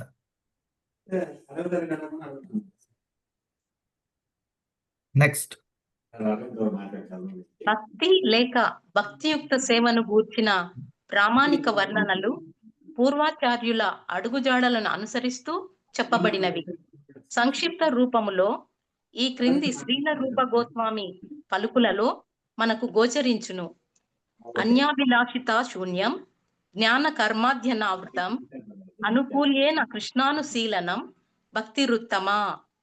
పూర్తి కృష్ణ చైతన్యమును కలిగి అనుకూల విధానముతో నిరంతరము శ్రీకృష్ణుని దివ్య సేవలో నెలకొని చేసే భక్తుడి సేవ ఉత్తమ భక్తిగా చెప్పబడును. దీని ఉద్దేశము ప్రతికూల పద్ధతిలో కూడా ఒకరు చైతన్యములో నెలకొనుట సాధ్యపడును, కానీ అది శుద్ధ భక్తిగా పరిగణించబడదు. శుద్ధ భక్తియుక్త సేవ అనగా భౌతిక భోగముల పట్ల ఆశ గాని, ఇంద్రియ తృప్తి పట్ల ఆసక్తి గాని ఏమాత్రము ఉండరాదు. అట్టి కోరికలు, ఆసక్తులు, సకామ కర్మలు మరియు తాత్విక చింతనలతో మాత్రమే పెంపొందును. సాధారణముగా వివిధ రకముల జనులు భౌతిక రకముల ప్రయోజనముల కొరకు మాత్రమే వివిధ కర్మలలో నెలకొందురు. అనేక మంది తాత్వికులు ఆధ్యాత్మికానుభూతికి సంబంధించి మాటల గారడి, కల్పనలతో కూడిన పెద్ద పెద్ద గ్రంథములను రచిస్తుందురు.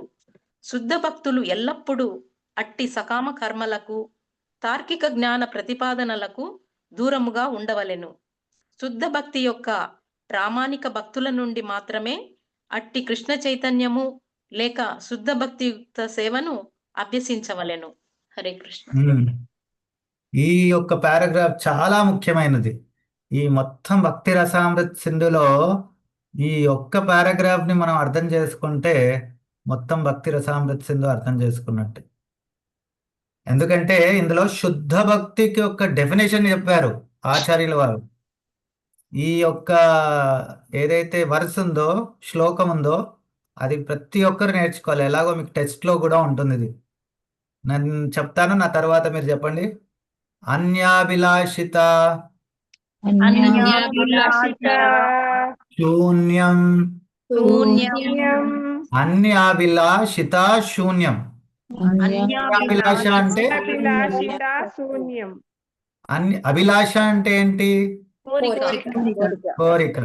అన్య అభిలాషిత అంటే కోరిక లేకపోవడం. ఇతర. అన్య అంటే ఇతర. శూన్యం లేకుండా, ఏం కూడా జీరో. అన్య భక్తి సేవ, భక్తితో భగవంతుణ్ణి సేవించడం తప్పించి ఇంకా ఏ అభిలాష ఉండకూడదు. అందుకే అన్యాభిలాషిత శూన్యం, జ్ఞాన కర్మాది అనావృతం. చెప్పండి. జ్ఞాన కర్మాద్యనావృతం. జ్ఞాన జ్ఞానకర్మాద్యనావృతం. జ్ఞాన కర్మాద్యనావృతం. జ్ఞానకర్మాద్యనావృతం. జ్ఞాన అంటే జ్ఞానం మంచిదే కదండి, మరి జ్ఞానం ఎందుకు ఆ జ్ఞానం మరియు ఈ కర్మ విధంగా అనావృతం చేయడం జ్ఞానం. ఇవి కూడా ఉండొద్దని ఎందుకు చెప్తున్నారు అంటే, ఏదైతే జ్ఞానంని ఇక్కడ వర్ణిస్తున్నారో అది భగవంతుడు భక్తికి సంబంధించింది కాకుండా మిగతా జ్ఞానం. అంటే ఇప్పుడు మనం నిరాకారవాదుల యొక్క జ్ఞానం గురించి, వారు జ్ఞానాన్ని, శాస్త్ర జ్ఞానం అంతా దేని గురించి వాళ్ళది? భగవంతుడి యొక్క రూపంలో విలీనం అవ్వాలని. ఆ జ్ఞానము భగవత్ భక్తికి అనుకూలమైంది కాదది. కాబట్టి అలాంటి జ్ఞానము మరియు అలాంటి కర్మలు ఏవైతే మన యొక్క మెటీరియల్ డిజైర్స్, భౌతిక చింతనలు ఉంటాయో అవన్నిటిని పెంపొందించడానికి మరియు మన యొక్క అహంకారాన్ని పెంపొందించే జ్ఞానము మరి యొక్క మన భౌతిక ఇచ్ఛలను పెంపొందించే కర్మలు ఇవన్నీ అనావృతం, అవి ఉండకూడదు అని ఇక్కడ ఆ పారాగ్రాఫ్ లో వర్ణించారు. ఏమని వర్ణించారు? కొంతమంది గారడి ఇలాంటి ఎవరైతే తపస్సులు ఉంటారో వెళ్ళేసి వాళ్ళు సిద్ధి ప్రాప్తి కోసము తపస్సులు చేస్తారు. ఆ సిద్ధి ప్రాప్తి ఎందుకు వాళ్ళకి కావాలి? ఆ సిద్ధి ఉంటే అందరూ వాళ్ళని పూజిస్తారని. సో అలాంటి సిద్ధులు కూడా మాకు వద్దు అని శుద్ధ భక్తుడు అన్నాడు. మనకి శుద్ధులు వద్దు, భుక్తి అంటే మన భౌతిక వ్యసనాలని పూర్ణించుకోవడానికి చేసే వాటిని భుక్తి అంటారు. భుక్తి వద్దు, సిద్ధి వద్దు, ముక్తి వద్దు. ముక్తి అంటే సాయుధ్య ముక్తి, భగవంతుల్లో విలీనం అవ్వడం, ఇవేవి వద్దు అని అనుకుంటాడు. అందుకే చెప్పండి, అన్యాభిలాషిత శూన్యం అన్యాభిలాషిత శూన్యం జ్ఞాన కర్మాద్యనావృతం. జ్ఞానకర్మాద్యనావృతం.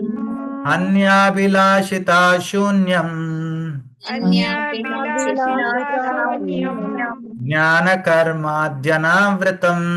జ్ఞానకర్మాద్యనావృతం. సో అన్యాభిలాషిత ఉండొద్దు, జ్ఞాన కర్మ ఉండొద్దు. అబ్బా ఎంత బాగుంది, ఇంతతో చాలు, పరిపూర్ణం, ఇదే కదా శుద్ధ భక్తి, ఇంకా ఏముంది అనుకోవచ్చు. కానీ ఇంకొకటి ఉంది, అనుకూల్యేన కృష్ణానుశీలనం. అనుకూల్య అంటే భగవంతుడికి అనుకూలంగా ఉండాలి మీరు చేసే భక్తి. భగవంతుడికి అనుకూలంగా లేని భక్తి కూడా చేస్తామా అనే ప్రశ్న రావచ్చు మనకి. చేస్తాం. ఇప్పుడు మనం చాలా మంది మీలో భగవద్గీతలో 3వ చాప్టర్లో చదివామేంటి? మనం ఓన్లీ అన్నము భగవంతుడికి అర్పించకుండా తింటే ఏం తింటున్నట్టు? పాపంలే తింటున్నామని. కాబట్టి భగవంతుడికి ఏది మనము తింటామో అది భగవంతుడికి నైవేద్యం పెట్టి ఆ తర్వాత భగవత్ ప్రసాదం తినాలని. అప్పుడు అవును కరెక్టే కదా, అయితే నేను భగవంతుడికి నైవేద్యం పెడితే అది ప్రసాదం అవుతుంది, కరెక్ట్ కదా. కానీ ఏది పడితే అది పెట్టొచ్చా భగవంతుడికి? పెట్టకూడదు. ఏం పెట్టకూడదు? ఎలాంటివి పెట్టకూడదు? నిషిద్ధ పదార్థాలు ఏవి పెట్టకూడదు ప్రభు. అవి ఎందుకు వర్జితము? తమో గుణ ప్రధానమైనవి ఏవి పెట్టకూడదు. ఎందుకు పెట్టకూడదు? తమగుణ ప్రధానమైనవి మనము భక్తిని మనకు అజ్ఞానాన్ని కలిగిస్తాయి, సోమరితనము, మన బుద్ధి మళ్ళీ మనం తిరిగి ప్రసాదంగా తీసుకుంటాం కాబట్టి మనం సత్వగుణంలో ఉండము. మనం సత్వగుణంలో ఉండము, మనకు అజ్ఞానాన్ని కలిగిస్తుంది అని అన్నారు. ఇంకేమైనా ఉన్నాయా? మన బుద్ధి కూడా నశిస్తుంది. మన బుద్ధి నశిస్తుంది. ఇంకా మన చైతన్యం కూడా కలుషితం అవుతుంది. మన చైతన్యం కలుషితం అవుతుంది. భక్తికి దూరంగా కూడా ఉంటాము. భక్తికి దూరంగా ఉంటాము, తమ గుణంలో ఉంటాము. మీరు చెప్పిన అన్నిట్లో శుద్ధ భక్తి లక్షణం లేదు. ఇంకా చెప్పండి. శుద్ధ భక్తి లక్షణం కావాలంటే మనం సాత్వికంగా ఉన్న ఆహార పదార్థాలను భగవంతుడికి అర్పణ చేయాలి. సరే, ఇప్పటి నుంచి నేను ఎప్పుడైనా ప్రశ్న అడిగితే మొట్టమొదట అందరు ఏం చేయాలంటే, మీ దగ్గర ఒకటి సైడ్ లో ఒకటి ఉంటుంది, చేత ఎత్తే అవకాశం. అందరికి అలవాటు ఉందా అది చేయడం? ఎవరికైనా తెలీదా? తెలుసు తెలుసు. తెలుసా? అయితే అరుణ కృష్ణ మాతాజీ చెప్పండి ఫస్ట్. హరే కృష్ణ ప్రభుజీ. భగవంతుడు భగవద్గీతలో పత్రం పుష్పం ఫలం తోయం అన్నాడు కదా, అందుకని అవి మాత్రమే నైవేద్యం. సరే, భగవంతుల్లో శాస్త్రంలో చెప్పారు కాబట్టి అవే అర్పిస్తాను, శాస్త్రాన్ని ఫాలో అవుతున్నాను, మంచిది. అది భక్తి లక్షణమే, కానీ ఉత్తమ భక్తి లక్షణం కాదు. ఇంకా ప్రతి ఒక్క జీవి అర్పించదగిన విషయంగా భగవద్గీతలో ఆ 4ను అవన్నీ కరెక్టే. ఇప్పుడు నేను మిమ్మల్ని ప్రశ్నించేది ఎందుకంటే, ఇక్కడ అనుకూల్యైన కృష్ణానుశీలనం అని ఉంది. ఇవన్నీ ఎందుకు అడుగుతున్నానంటే, ఇప్పుడు వరకు నేను అడిగిన ప్రశ్నకి మీరు సమాధానంలో ఏది మనకు మంచిదని మాత్రమే ఆలోచిస్తున్నాం, కానీ కృష్ణుడికి ఏది ఇష్టమని ఆలోచిస్తున్నామా? లేదు ప్రభుజీ. అందుకే అది ఉత్తమ భక్తి ఎప్పటికీ అవ్వదు. అన్యాభిలాషిత శూన్యం జ్ఞాన కర్మాది అనావృతం, అక్కడి వరకు బాగానే ఉంది. మీరు అన్ని ఆలోచించేవి అవిట్లో ఆలోచిస్తున్నారు. కానీ అనుకూల్యైన కృష్ణానుశీలనం, అనుకూల్య భగవంతుడికి అనుకూలంగా ఉండాలి. ఆయనకేది నచ్చుతుంది, ఆయనకేది నచ్చదు అని తెలుసుకొని అనుకూల్యైన కృష్ణ, ఎవరికి అనుకూలం? కృష్ణ. అది ఎలా?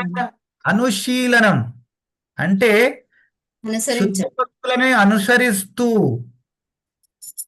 యశోదామాత భగవంతుడికి ఎలా సేవ చేస్తుంది, కృష్ణుడికి ఇష్టమైనట్టు ఎలా యశోదామాత సేవ చేస్తారో, మరియు గోపికలు కృష్ణుడు మనసు నొప్పించకుండా ఎలా ఎల్లప్పుడూ కృష్ణుడికి భగవంతుడి కృష్ణుడికి ఆహ్లాదాన్ని కలిగిస్తారు, అలా వాళ్ళు అడుగుజాడల్లో నడుచుకుంటూ అలాగే మనం భక్తి చేయాలని కోరుకున్నప్పుడే మన భక్తి ఉత్తమ భక్తి అవుతుంది.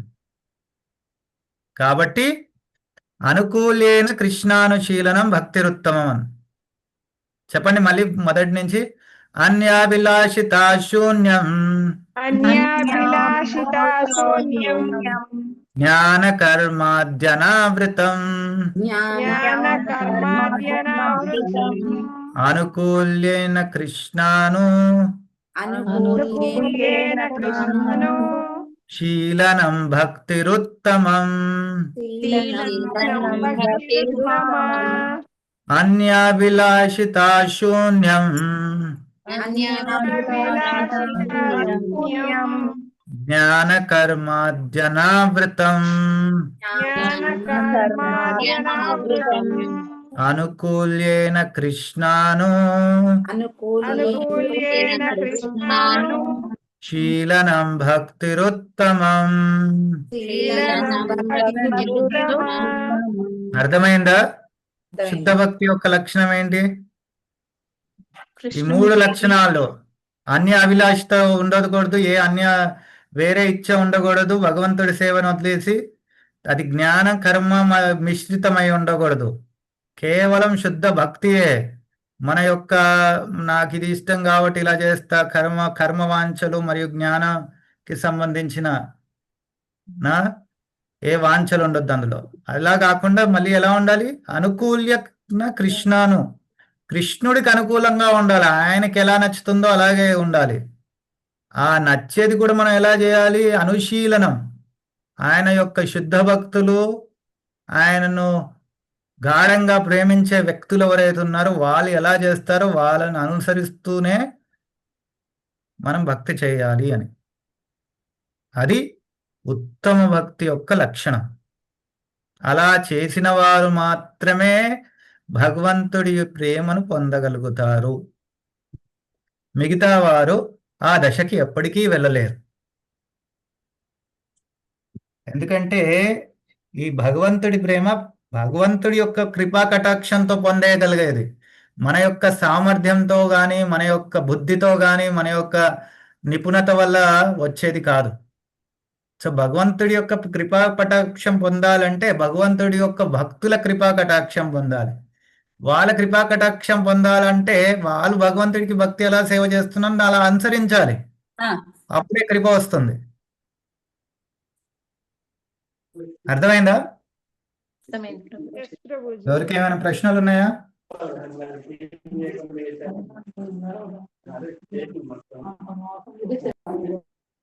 సరే, కంటిన్యూ చేయండి. హరే కృష్ణ. భక్తియుక్త సేవ ఒక అభ్యాస విధానము, అంతేకాని అది అకర్మ అనగా క్రియారహితము కాదు. అట్టి అకర్మ పట్ల ఆసక్తి కలిగిన వారు మౌనముగా ధ్యానములోనే అధిక కాలమును గడుపుదురు. ఈ స్థితిని సాధించుటకు అనేక మార్గములు కలవు, కానీ కృష్ణ చైతన్య మార్గము వీటికి భిన్నమైనది. ఈ సందర్భములో శ్రీల రూప గోస్వామి వాడిన పదము అనుశీలనము అనగా పూర్వాచార్యుల బోధనలను అనుసరించుట. అభ్యాసము అనగా కార్యాచరణ ప్రసక్తి తప్పదు. కార్యాచరణ లేకుండా చైతన్యము మాత్రమే తోడ్పడదు. కార్యాచరణములన్నింటినీ 2 భాగములుగా విభజింపవచ్చును. ఒకటి ఏదైనను ఒక లక్ష్య సిద్ధి కొరకై చేయునది. రెండవది ప్రతికూల పరిస్థితులను నివారించుట కొరకై చేయునది. సంస్కృతములో ఈ కర్మలను ప్రవృత్తి, నివృత్తి కర్మలు అందురు. నివృత్తి కర్మకు అనేక ఉదాహరణలు కలవు. ఉదాహరణకు రోగి తన వ్యాధి ప్రతికూలతను నిర్మూలించుకొనుటకు జాగ్రత్తగా ఔషధములను సేవించవలసి ఉండును. హరే కృష్ణ. చదవాలి సో ఈ ప్రభుజీ. ప్రవృత్తి యొక్క నివృత్తి మార్గము, ప్రవృత్తి మార్గాన్ని వర్ణించారు ఇక్కడ. నివృత్తి అంటే ఏదైతే మనకి హాని కలిగిస్తుందో దాన్ని వదిలించుకోవడం.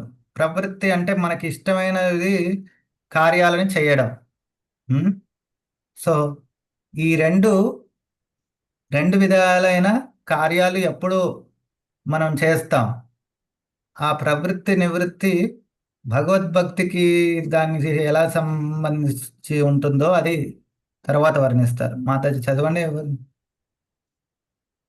ఆధ్యాత్మిక జీవితము కొరకు సాధన చేయువారు మరియు భక్తియుక్త సేవలో నెలకొనిన వారు నిరంతర కార్యాచరణలలో నెలకొని ఉందురు. అట్టి కార్యాచరణ దేహముతో కావచ్చును, లేక మానసికముగా కావచ్చును. ఆలోచన, అనుభూతి, సంకల్పము వంటివి మానసిక కర్మలు. మనము దేనినైనను చేయ సంకల్పించినచో స్థూల దేహముతో కార్యాచరణ చేయబడును. అట్లు మన ఇప్పుడు ఈ మనసు యొక్క కార్యాలేంటి? ఆలోచన, అనుభూతి మరియు సంకల్పం. సంకల్పము. ఈ 3 మనసు యొక్క కార్యాచరణ. సో ఈ 3 చేస్తుంది మనస్సు, అంతకన్నా ఏం చేయదు. మరియు దాని తర్వాత బుద్ధి ఏం చేస్తుంది అంటే, బుద్ధి మనకు ఏది కరెక్టో, ఏ విషయం చేస్తే మనకి ఎలాంటి ఎఫెక్ట్ వస్తుంది దానివల్ల అని నిర్ధారించి చెప్తుంది. దాన్ని అంటూ డిసర్ బిట్వీన్ రైట్ అండ్ రాంగ్, ఏది కరెక్టో ఏది కరెక్ట్ కాదో అనే విషయాన్ని చెప్పగలిగేది బుద్ధి. అహంకారం ఏం చేస్తుంది అంటే, అహంకారం మనము దేనిని పట్ల మన ఐడెంటిటీ దేని పట్ల ఉంటుంది. నువ్వు దేనితో ఏమంటారు ఐడెంటిటీ ఆసక్తి, ఐడెంటిటీని తెలుగులో ఏమంటారు? నీ గుర్తింపు దేంతో, నువ్వు నిన్ను దేంతో పోల్చుకుంటున్నావు? నేనొక గొప్ప వ్యక్తిని, నేను అందరికన్నా గొప్ప ఇండస్ట్రియలిస్ట్ని, చాలా డబ్బు ఉన్న వ్యక్తిని, లేదా నేను చాలా ఇంటెలిజెంట్ వ్యక్తిని, నేను అందరికన్నా బెస్ట్ టీచర్ని, లేదా నేను అందరికన్నా బాగా కుకింగ్ చేస్తాను, నేను అందరికన్నా బాగా అందంగా ఉంటాను. డిజైన్స్ వేస్తాను, నేను అందరికన్నా బాగా మాట్లాడగలుగుతాను, ఇలాంటి గుర్తింపులు ఉన్నాయా? లేదా నేను భగవంతుడి యొక్క సేవలో ఉండాలనుకుంటున్నాను, మా గురువు యొక్క చేతిలో కేవలం ఒక ఇన్స్ట్రుమెంట్, ఇన్స్ట్రుమెంట్ పరికరాన్ని మాత్రమే, అలా మనం గుర్తిస్తామా? ఎలా గుర్తిస్తామనేది చాలా ముఖ్యమైనది. అది మనస్సు, బుద్ధి, అహంకారము, ఈ మూడు యొక్క కార్యాచరణల్ని ఎలా మనము భగవద్భక్తికి అనుకూలంగా మార్చుకోవాలో అలా. మాత చదవండి. మనము దేనినైనను చేయ సంకల్పించినచో స్థూల దేహముతో కార్యాచరణ చేయబడును. అట్లు మన మానసిక కార్యాలలో నిరంతరము శ్రీకృష్ణుని గూర్చియే ఆలోచించుటకు ప్రయత్నించవలెను. మరియు పూర్వాచార్యులు మన ఆధ్యాత్మికాచార్యుల నిర్దేశములో అతడికి ప్రీతి చేకూర్చుటకై ప్రయత్నింపవలెను.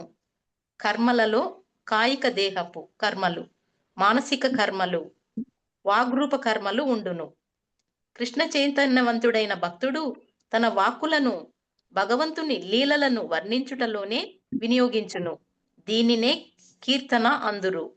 కృష్ణ చైతన్యవంతుడైన భక్తుడు తన మనస్సులో ఎల్లప్పుడూ శ్రీకృష్ణుని లీలలను అనగా కురుక్షేత్ర రణరంగములోని ఉపదేశములు, బృందావనములో తన భక్తులతో కూడి ప్రదర్శించిన లీలలను స్మరించును.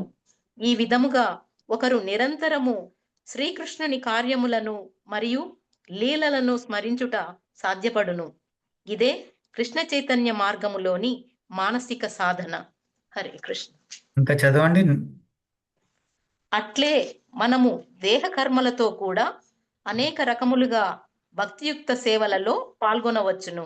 కానీ అట్టి కర్మలన్నీ శ్రీకృష్ణునితో తమకు గల అనుబంధము, ప్రేమ కారణమున చేయవలెను. గురు శిష్య పరంపరలో శ్రీకృష్ణునికి ప్రత్యక్ష ప్రతినిధి అయిన తన ఆధ్యాత్మికాచార్యునితో తమకు గల అనుబంధము చేతనే శ్రీకృష్ణునితో అట్టి అనుబంధం ఏర్పడును. కనుక దేహముతో చేయబడు భక్తుని కృష్ణ చైతన్య కార్యములు గురువు చేత నిర్దేశించబడినట్టివై ఉండవలెను. విశ్వాసముతో వాటిని అతడు ఆచరించవలెను. ఇక్కడ ఒక్కసారి ఆపండి మాత. మనము ఎప్పుడు అంటాం కదా, కాయ వాచ మనస ఎల్లప్పుడూ భగవంతుడికి సేవ చేయాలి అని. ఇక్కడ వర్ణించారు కాయ వాచ మనస ఎలా సేవ చేయాలి భగవంతుడికని ఈ 2 పారాగ్రాఫ్లో. వాచ ఎట్లా మన వచనాలను భగవంతుడి సేవలో ఎలా పెట్టాలి? కీర్తన ద్వారా, కీర్తన రూపం. ఎప్పుడు కీర్తన భగవంతుడి ద్వారా. గురించిన మాటలే మాట్లాడాలి, కీర్తనలు చేయాలి, ఆయన మనస చదవాలి, చదవాలి. మనసులో ఎప్పుడు భగవంతుడి గురించే స్మరణ చేస్తూ ఉండాలి. ఏది చేస్తున్నా భగవంతుడి కోసం చేస్తున్నామని జపము. భావనలో. అక్కడేం రాసారో చెప్పండి. భగవంతుడికి స్మరణ చేస్తుండాలి. ఎలా స్మరణ చేయాలి భగవంతుడిని? హరే రామ హరే కృష్ణ. అక్కడేం రాసింది? ఎల్లప్పుడూ మనసులో శ్రీకృష్ణ లీలలను స్మరిస్తూ ఉండాలి. స్మరిస్తూ లీలా స్మరణ చేయాలి. ఎలాంటి లీలా స్మరణ చేయాలి? కురుక్షేత్ర భగవద్గీత బృందావనంలో ఉన్న లీలలను స్మరణ చేయమని చెప్తున్నారు. ఓన్లీ బృందావనంలో ఆయన చెప్పారు. అక్కడ కురుక్షేత్ర క్షేత్రంలో రణరంగంలో రణరంగంలో ఉపదేశం. అక్కడ ఆచార్య ప్రభుపాద వారు మరియు భక్తి రూప గోస్వామి వారు ఏమని వర్ణించారు? ఒకటేమో కురుక్షేత్రంలో యుద్ధ భూమిలో అన్నిటికన్నా ఘోరమైన పరిస్థితిలో ఉన్నప్పుడు భగవంతుడు చేసిన లీలలు, అది ఒక ఎక్స్ట్రీమ్. ఇట్ సైడ్ ఏంటి? భగవంతుడు బృందావన ధామంలో మధురమైన లీలలు ఇవి. అవి స్మరించాలి, ఇవి స్మరించాలి. అంటే అన్ని లీలలు భగవంతుడు తను ఈ భూమి పైన ఆవిర్భవించిన తర్వాత నుంచి తను అంతర్ధానం అయ్యేంత వరకు చేసిన లీలలు, ప్రతి ఒక్క లీలని స్మరించాలి. నేను కేవలం బృందావన లీలలు మాత్రమే స్మరిస్తాను, మిగతా వాటితో నాకు సంబంధం లేదంటే మీరు భగవంతుడిని పూర్ణంగా అర్థం చేసుకోలేదని అర్థం.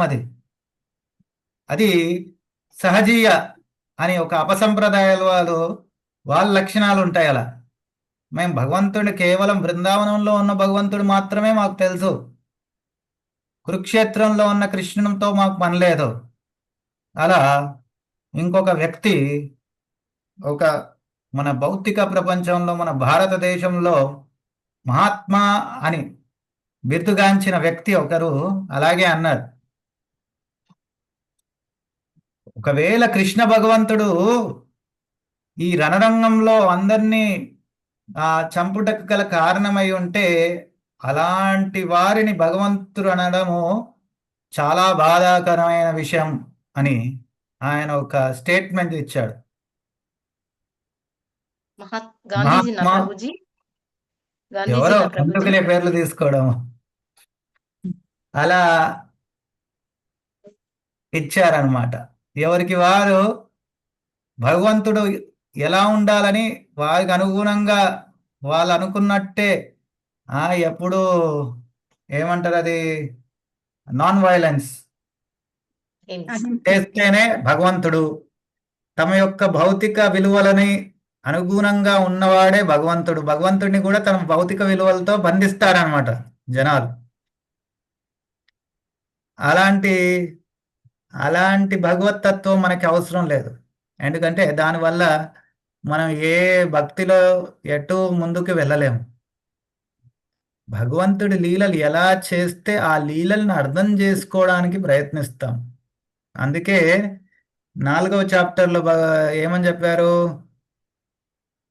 జన్మ కర్మ చమే దివ్యం మేవం యో వేత్తి తత్వతః త్యక్త్వా దేహ పునర్జన్మ నైతి మామేతి సోర్జన. ఎన్నో శ్లోకం ఇది? శ్లోక నంబర్లు గుర్తులేవు ప్రభుజీ. 8వ 9వ. ఏమే ఎగ్జామ్స్ ఇచ్చారు కదా, మీ శ్లోకాలు పిల్లల్ని మాత్రము టెస్ట్ చేసేటప్పుడు బుక్ లో చూసి ఇది ఎందుకు రాదు అది ఎందుకు రాదు అని పట్టుబట్టి అడుగుతారు కదా. ఇప్పుడు మీరు చెప్పండి ఎన్నో 5వ శ్లోకం? ప్రభుజీ. ఎవరు చెప్తారు ఎన్నో శ్లోకం అనేది? బుక్ చూసి చెప్పగలమేమో ప్రభుజీ ప్రస్తుతానికి. గుర్తు పెట్టుకోవాలి ఇలా ముఖ్యమైన శ్లోకాలన్నీ. శ్లోక గుర్తుంది ప్రభుజీ. 4వ అధ్యాయంలో 9వ శ్లోకం. 4వ అధ్యాయంలో 9వ శ్లోకం. ఇంకొక మెట్టు ముందుకెళ్ళమని చెప్తున్నాను. శ్లోకం గుర్తుంది, మంచిది, చాలా మంచిది. కానీ అది ఎక్కడి నుంచో ఉన్నదో అది కూడా మీరు కోట్ చేయాలి, అప్పుడు ఇంకా మంచిది. అయితే ఇక్కడ భగవంతుడు ఏం చెప్పారు, నా జన్మ మరియు కర్మలను ఎవరైతే అర్థం చేసుకోగలుగుతారో త్యక్త్వా దేహం పునర్జన్మ నైతిమాం, ఈ దేహాన్ని వదిలేసిన తర్వాత పునర్జన్మ నా ఇతి వారికి ఉండదు అని భగవంతుడు వర్ణించారు. కాబట్టి భగవంతుడి యొక్క అన్ని లీలల్లో మర్మం తెలుసుకోవాలి మనం. నాకు ఈ లీలతో సంబంధం లేదు, ఇక్కడ భగవంతుడు ఇది చేస్తే అది నాకు ఇష్టం లేదు అని అనుకోకూడదు. కొంతమంది భగవంతుడు రాముడు అంటే చాలా గౌరవం, ఇష్టం, మర్యాద పురుషోత్తముడు. కానీ కృష్ణుడి లీలలు అయ్యో కృష్ణుడు అంటే మాకు ఇష్టం లేదు అని అంటారు. వాళ్ళు తమకు తాము భగవంతుడు భక్తులు అనుకుంటారు, వాళ్ళు యాక్చువల్ నాస్తికులు. ఎందుకంటే వాళ్ళు భగవంతుడి తత్వమే తెలియదు వాళ్ళకి. ఎవరు భగవంతుడు, వారి యొక్క భౌతిక విలువల్ని భగవంతుడికి రుద్దుతున్నారు వాళ్ళు. దివ్యమైన ఆధ్యాత్మికమైన విషయము మరియు భగవంతుడి యొక్క శుద్ధమైన ప్రేమ గురించి తెలియదు. వారి యొక్క కామాన్ని, భగవంతుడి ప్రేమని రెండిటిని ఒకే విషయాలని వాళ్ళు తులన చేస్తారు. కాబట్టి వాళ్ళకి భక్తి గురించి ఏ విషయం తెలియదు. వాళ్ళు ఈ ఫీల్డ్లో వాళ్ళు ఎల్కేజీ యూకేజీ కూడా పాస్ అవ్వలేదు ఇంకా. సో కాబట్టి వాళ్ళు కామెంట్ చేయడానికి అర్హులు కాదనమాట. First class 10th class pass అవుతేనే కనీసము లిటరేట్ అంటారు కదా మన దగ్గర, చదువుకున్న వ్యక్తి అని. వాళ్ళకి బేసిక్ లిటరసీ లేదనమాట భక్తి విషయాలు. సో అలాంటి వాళ్ళని కామెంట్ చేసే అర్హత లేదు భగవంతుడి పైన. సరే చదవండి తర్వాత. నెక్స్ట్ ఎవరు చదువుతారు? నేను చదవనా? చదవండి. హరే కృష్ణ. అట్లే మనము దేహ కర్మలలో కూడా అనేక రకాలుగా భక్తియుక్త సేవలో పాల్గొనవచ్చును. కానీ అట్టి కర్మలన్నీ శ్రీకృష్ణునితో తమకు గల అనుబంధము కారణమున చేయవలెను.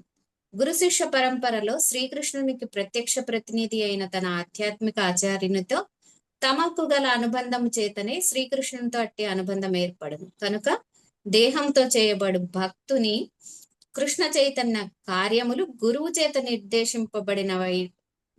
చేత నిర్దేశింపబడినట్టివై ఉండవలెను. విశ్వాసముతో వాటిని అతడు ఆచరింపవలెను. గురువుతో శిష్యునకు ఏర్పడు అనుబంధమును దీక్ష అందురు. ఆధ్యాత్మిక ఆచార్యుని నుండి మంత్ర దీక్షను పొందిన నాటి నుండి శిష్యునికి శ్రీకృష్ణునితో అనుబంధం ఏర్పడును. ప్రామాణిక ఆధ్యాత్మిక ఆచార్యుని నుండి దీక్షను పొందనిచో కృష్ణ చైతన్యంతో నిజమైన అనుబంధము ఎన్నటికి ఏర్పడదు. కృష్ణ చైతన్య ఒక్కసారి ఇక్కడ గురువు యొక్క విశిష్టత ఏంటి భక్తిలో, దాని గురించి వర్ణించారు. అసలు మనం గురువు దగ్గరికి ఎందుకు వెళ్ళాలి? భగవద్గీతలో మనం గురువు దగ్గరికి ఎందుకు వెళ్ళాలన్న దానికి ఒక శ్లోకం చెప్పారు. తద్విద్ది శ్లోకం? ప్రణిపాతేన పరిప్రశ్నేన సేవయ ఉపదేక్షంతి తే జ్ఞానం జ్ఞానిన తత్వదర్శనః. ఎన్నో శ్లోక? నంబర్ అడగద్దండి ప్రభుజీ. సరే, అర్థం చెప్పండి కనీసం. ఆధ్యాత్మిక ఆచార్యుని ఆశ్రయించి సేవించి ఆచార్యుడు జ్ఞానాన్ని పూర్తిగా తెలుసుకొని ఉంటారు కాబట్టి మనము పరిప్రశ్నలు అంటే ప్రశ్నిస్తూ వినయంతో ప్రశ్నిస్తూ మనము ఆ జ్ఞానాన్ని తిరిగి పొందాలి అనేది ఆ శ్లోకం యొక్క భావం. చెప్పారు కానీ ఆ భావాన్ని ఒక్క నిమిషం మీరు చెప్పారు, అన్ని ఆ అక్షరాలు అలాగే ఉన్నాయి కానీ ఆ శ్లోకం యొక్క భావం బయటికి రాలేదు. ఇంకెవరైనా చెప్తారా? ఆధ్యాత్మిక ఆచార్యుణ్ణి సమీపించి సత్యాన్ని తెలుసుకోవడానికి ప్రయత్నించాలి. వినయంతో కూడి సేవ ఒక్కరు చెప్పండి. వినయపూర్వకంగా సేవ చేస్తూ ప్రశ్నించి తెలుసుకోవాలి. ఎందుకంటే ఆధ్యాత్మిక ఆచార్యుడు తత్వాన్ని దర్శించి ఉంటారు, ఆత్మదర్శనము పొంది ఉంటారు కాబట్టి వారి ద్వారా మనం తెలుసుకోవాలి. గురు చాలా బాగా చెప్పారు. చక్కగా మాతాజీ ముందు చెప్పిన మాతాజీ కూడా అంత సరిగ్గానే చెప్పారు, కానీ అది చెప్పే మీరు విధానం వల్ల ఆ భావన బయటకు వస్తుంది.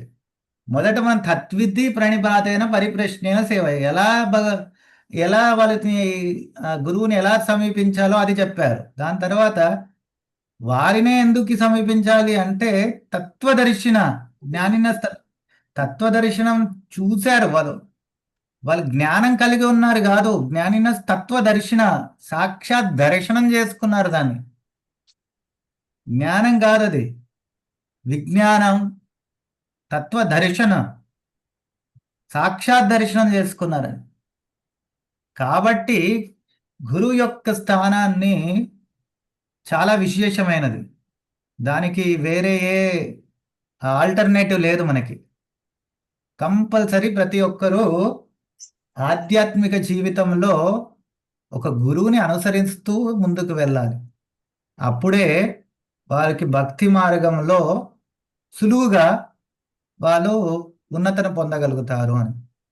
అయితే ఇక్కడ వర్ణించేది గురువు నుంచి దీక్ష తీసుకోవాలని. దీక్ష అనేది ఆధ్యాత్మిక జ్ఞానాన్ని మనం పొందిన దానికి ఇప్పుడు ఇంతకుముందు కాయ వాచ మనస అని భగవంతుడికి ఎలా సేవ చేయాలి, కాయ వాచ మనస అన్న దానికి మనస మరియు వాచాల ఏంటి కీర్తన చేయండి మరియు భగవంతుడికి ఇలా స్మరణ చేయండి అని చెప్పారు. కానీ కాయ అంటే భగవంతుడికి సేవ చేయాలి. ఆ సేవ ఎలా చేయాలనేది నీకు నువ్వు అనుకొని ఇవాళ నాకు పాస్తా తినాలని ఉంది కాబట్టి భగవంతుడికి పాస్తా వండుతాను, ఇవాళ నాకు ఇలా చేయాలని అనుకుంటే అది మనకి పెద్దగా ఉన్నతనం ఇవ్వను. ఎందుకంటే మన భౌతిక మా నాలుకకి ఏ రుచి కావాలో అది కావాలని వండుకుంటున్నాము. నాకు ఇవాళ ఏంటి బయట సముద్రం దగ్గరికి వెళ్ళాలి ఉంది కాబట్టి ఏ తీర్థయాత్రలో సముద్రం ఉందని చెప్పేసి అక్కడికే వెళ్ళేసి 4 రోజులు మొత్తం సముద్రం దగ్గర ఎంజాయ్ చేసి ఒక్కసారి ఏదో చుట్టపు చూపుకి వెళ్ళినట్టు భగవంతుని దర్శనం చేసుకొని వస్తాను, తీర్థయాత్ర చేశాను అని చెప్పుకోవడానికి. అలా చేస్తే కొంచెం ఏదో పుణ్యం వస్తుంది కావని భక్తిలో ముందుకు వెళ్ళలేము. అలా కాబట్టి మనం చేసే సేవ ఎలా ఉండాలి? గురువు ఆదేశన పాలన ఉండాలి అందులో. ఎందుకు? గురువు తత్వదర్శనం కలిగి ఉన్నవాడు ఏ వ్యక్తికి ఎలా చేస్తే తన యొక్క అనర్థాలను అన్ని పోగొట్టేసి తొందరగా భక్తిలో ముందుకు వెళ్ళి భగవంతుడి ప్రేమను పొందగలుగుతాడో అది చెప్పగలుగుతాడు. కాబట్టి భక్తి మార్గంలో గురువుని ఆశ్రయించడం ముఖ్యమైనది. ఇది ఇంకా మనకి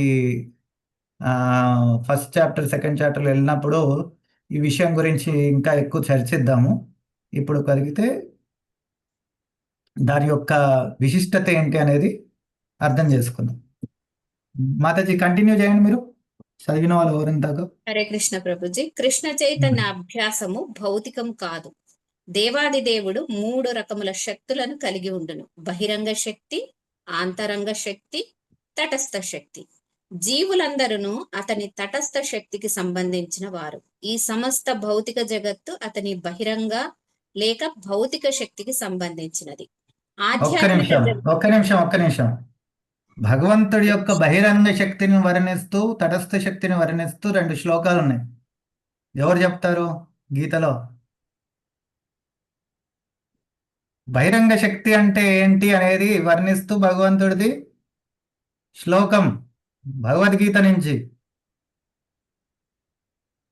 పోయింది అప్పుడే. అపరేయ మితస్త్వన్యాం కరెక్టే. ఎక్కడి నుంచి చూస్తున్నారు మాతాజీ? 7వ అధ్యాయంలో 5వ శ్లోకం. ఎక్కడి నుంచి చూస్తున్నారు? ఏంటి మీరు ల్యాప్టాప్ దీనిలో చెక్ చేస్తున్నారా? బుక్ లో. దానికన్నా ముందు 7.4లో ఏం వర్ణించారు? భూమి రాపో నలో వాయు. ఎవరు చెప్తారు ఇది శ్లోకం? ఇది మాకు ఇవ్వలేదు ప్రభుజీ.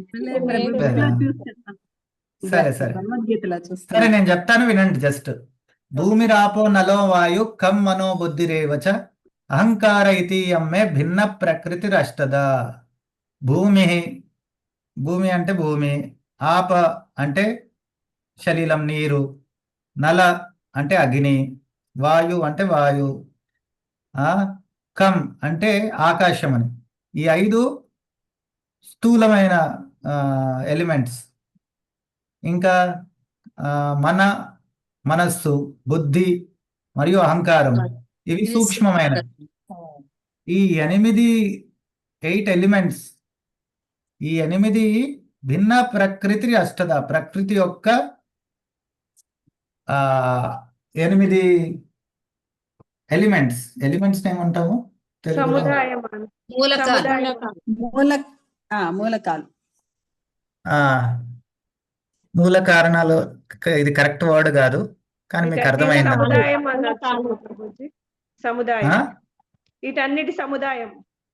సముదాయం కూడా కాదు. సరేలే, నాకు తెలుగు ఇప్పటికీ నేను తెలుగులో చాలా తక్కువ క్లాసులు ఇవ్వడం. కరెక్ట్ వర్డ్ గుర్తొచ్చినప్పుడు నేను చెప్తా. సో ఈ 8 ఉంటాయి అన్నమాట. ఈ 8 మన ప్రకృతి యొక్క మొత్తం సముదాయం అని మాతాజీ అన్నారు కదా, అలా. అది కాకుండా జీవశక్తి, ఇది బహిరంగ శక్తి. బహిరంగ శక్తి అంటే ఈ 8. ఈ 8తోనే బహిరంగ శక్తి మొత్తం మనకి స్థూల శరీరము, సూక్ష్మ శరీరము, ఇవన్నీ 84 lakhs ఏవైతే జీవరాశులు ఉన్నాయో, ఆ జీవరాశులన్నిటి శరీరం, భౌతిక దేహము, సూక్ష్మ శరీరము, వీటికి 8 వాటితోనే అవుతాయి. ఇంకా బయట నుంచి ఏ పదార్థం లేదు అందులో.